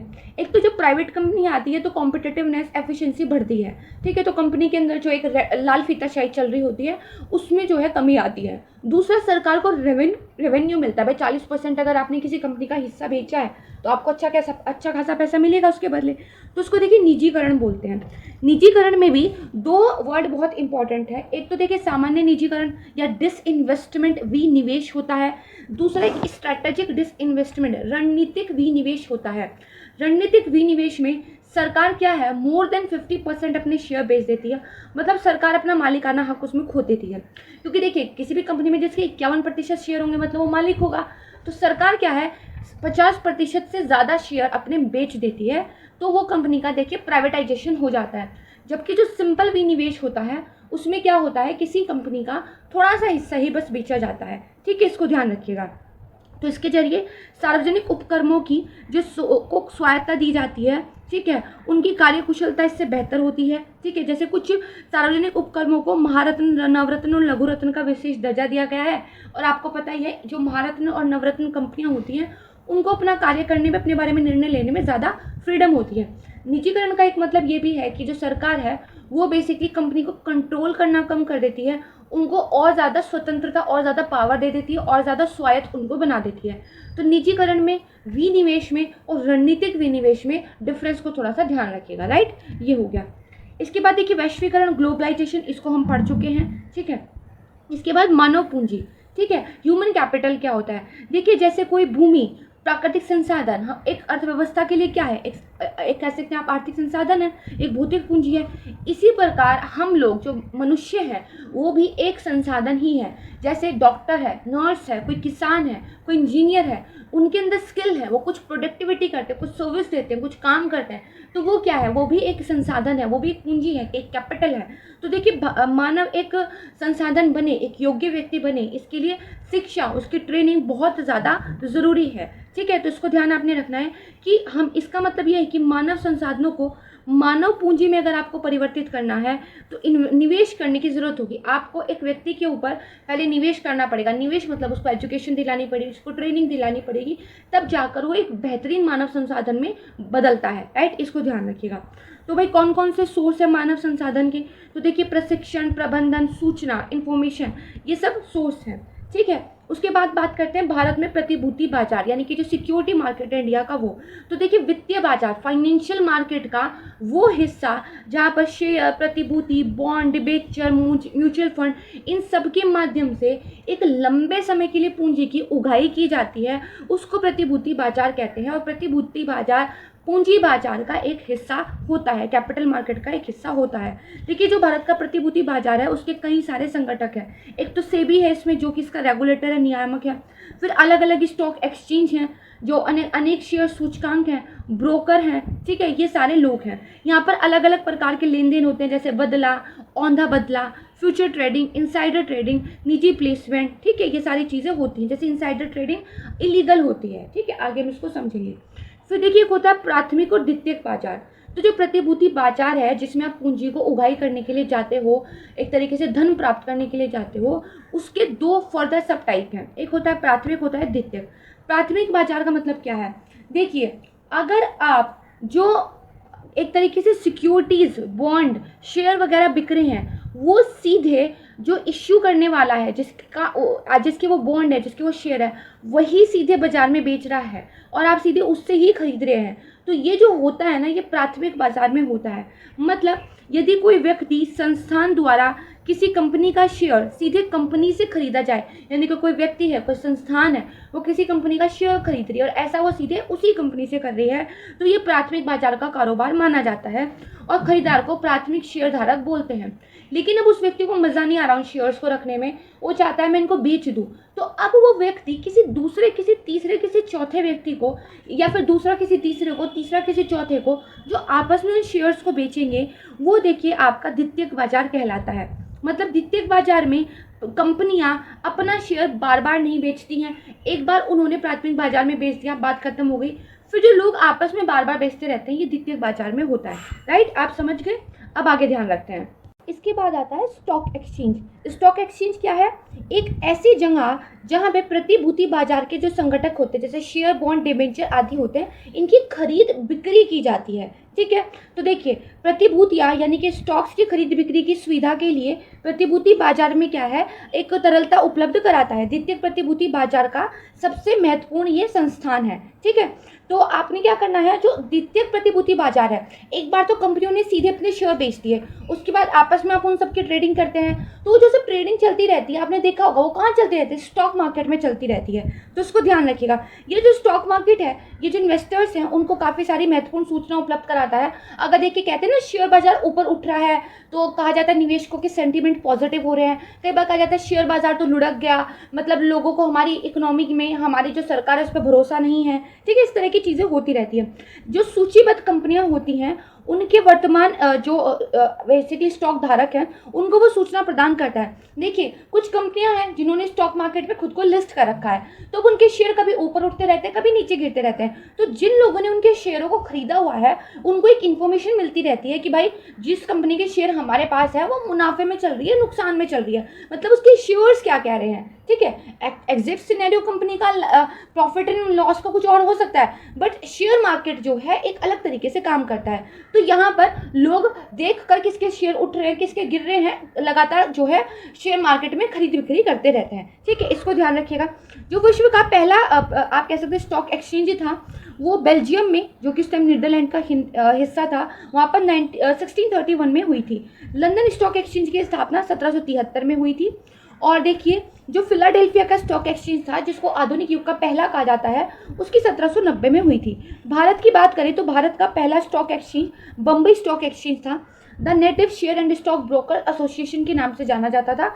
1870 में इसकी स्थापना हुई थी। विश्व के 5 जो सबसे बड़े स्टॉक एक्सचेंज हैं, ठीक है, बाजार के पूंजीकरण के आधार पर, उसमें है न्यूयॉर्क स्टॉक एक्सचेंज, ठीक है, नेस्डैक इसको बोलते हैं, Tokyo stock exchange, London stock exchange और बम्बई स्टॉक एक्सचेंज।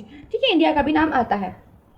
इसके बाद देखिए national stock exchange of India limited, ठीक है, इसकी स्थापना 1992 में की गई थी। 1994 से ये शुरुआत हो गया। ठीक है, और इसके जो प्रवर्तक हैं वो IDBI है, इसके अलावा LIC और GIC भी इसके प्रवर्तक हैं। इस स्टॉक एक्सचेंज में 2 सूचकांक हैं। पहला तो है S&P CNX 50 और दूसरा S&P CNX 50। ठीक है, इसको ध्यान रखिएगा। फिर एक है आपका OTCEI, ठीक है, over the counter stock exchange of India limited. इसकी स्थापना वैसे 1989 में हो गई थी, बट ये स्टार्ट 1992 से हुआ था। और ये भारत का सबसे पहला पूर्ण कंप्यूटरीकृत स्टॉक एक्सचेंज था। राइट, इसके वो इस बारे में ध्यान रखना है। यानी कि जो देश का पहला कागज रहित शेयर कारोग्राफ हुआ था, पेपरलेस जो शेयर ट्रेडिंग हुई थी, वो इसी स्टॉक एक्सचेंज पर संपन्न हुई थी। यानी कि आप कह सकते हैं कि शेयर बाजार में जो स्क्रीन आधारित जो कारोबार है कंप्यूटर आधारित, उसकी शुरुआत यहीं से हुई थी। फिर देखिए BSE, ठीक है, तो BSE यानी कि बॉम्बे स्टॉक एक्सचेंज, तो देखिए 2002 में बेसिकली ये एक प्रादेशिक स्टॉक एक्सचेंज के रूप में काम करता था। 2002 तक, 2002 में फिर इसको एक राष्ट्रीय स्टॉक एक्सचेंज के रूप में परिवर्तित कर दिया। भारत का जितना भी टोटल स्टॉक आप कह सकते हैं कारोबार हो रहा है, उसका 75% यही से होता है। ये विश्व का 5वां सबसे बड़ा है।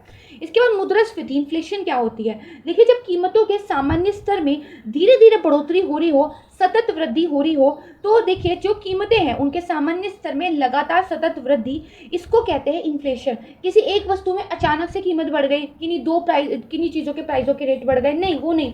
ओवरऑल आपकी मार्केट में आप हर चीज़ आपको लगे यार महंगाई बढ़ रही है, तेल भी महंगा हो गया है, दूध महंगा हो गया है, सब्जियां महंगी हो गई है ना, कपड़े महंगे हो गए। जब आपको लगे यार मार्केट में लगभग हर चीज़ के प्राइस धीरे धीरे बढ़ते ही जा रहे हैं, तो माना जाता है कि महंगाई हो रही है। ठीक है, अगर किसी एक चीज़ के दाम बढ़ रहे हैं वो महंगाई नहीं है। मुद्रास्फीति जब अधिकतर चीज़ों के दाम बढ़ जाएं, इसको ध्यान रखिएगा।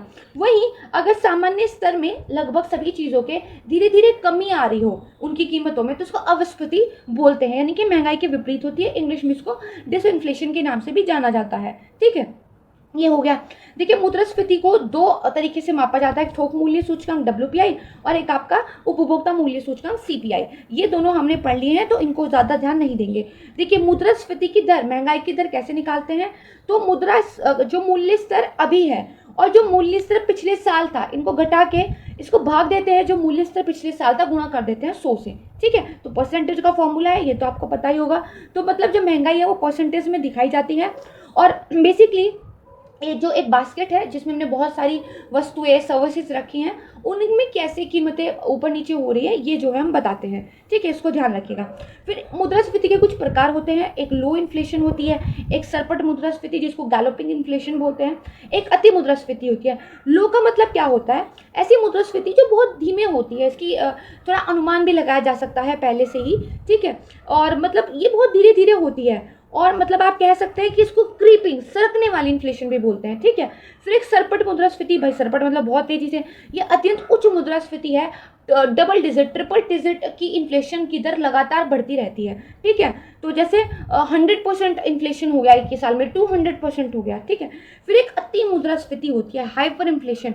ये मुद्रास्फीति का बहुत बड़ा और बढ़ता हुआ रूप है। इसमें जो वार्षिक दर है वो अरबों खरबों में हो सकती है। यहाँ पे ऐसे हो सकता है कि पैसे की वैल्यू इतनी गिर जाए, आपकी परचेसिंग पावर इतनी खत्म हो जाए कि आप एक बोरे में पैसे भर के ले जाएं और बदले में हो सकता है आप ब्रेड का एक पैकेट ही खरीद कर आएँ। और मैं मजाक नहीं कर रही हूँ, ऐसा सच में हुआ है। बहुत सारी कंट्रीज़ में इतनी ज़्यादा इन्फ्लेशन हुई, उनकी करेंसी की वैल्यू इतनी खत्म हो गई कि लोग पूरा बोरा भर के पैसे ले जाते थे कुछ ब्रेड खरीदने के लिए, ठीक है। तो ये हो जाता है। इसमें क्या होता है, जो घरेलू मुद्रा है वो बहुत तेजी से अपना भरोसा खो देती है। लोग रुपए के दूसरे विकल्प तलाशना शुरू कर देते हैं, जैसे गोल्ड पर रिलाई करने लगते हैं, या फिर वो बार्टर सिस्टम पे चले जाते हैं, भाई तू आलू ले ले, मुझे टमाटर दे दे, ठीक है, सब्जी बन जाएगी हमारी। तो ये है, ठीक है, इसको ध्यान रखिएगा। फिर कुछ अन्य रूप भी होते हैं। एक होता है आपका गत्यावरोधक मुद्रास्फीति, बॉटलनेक।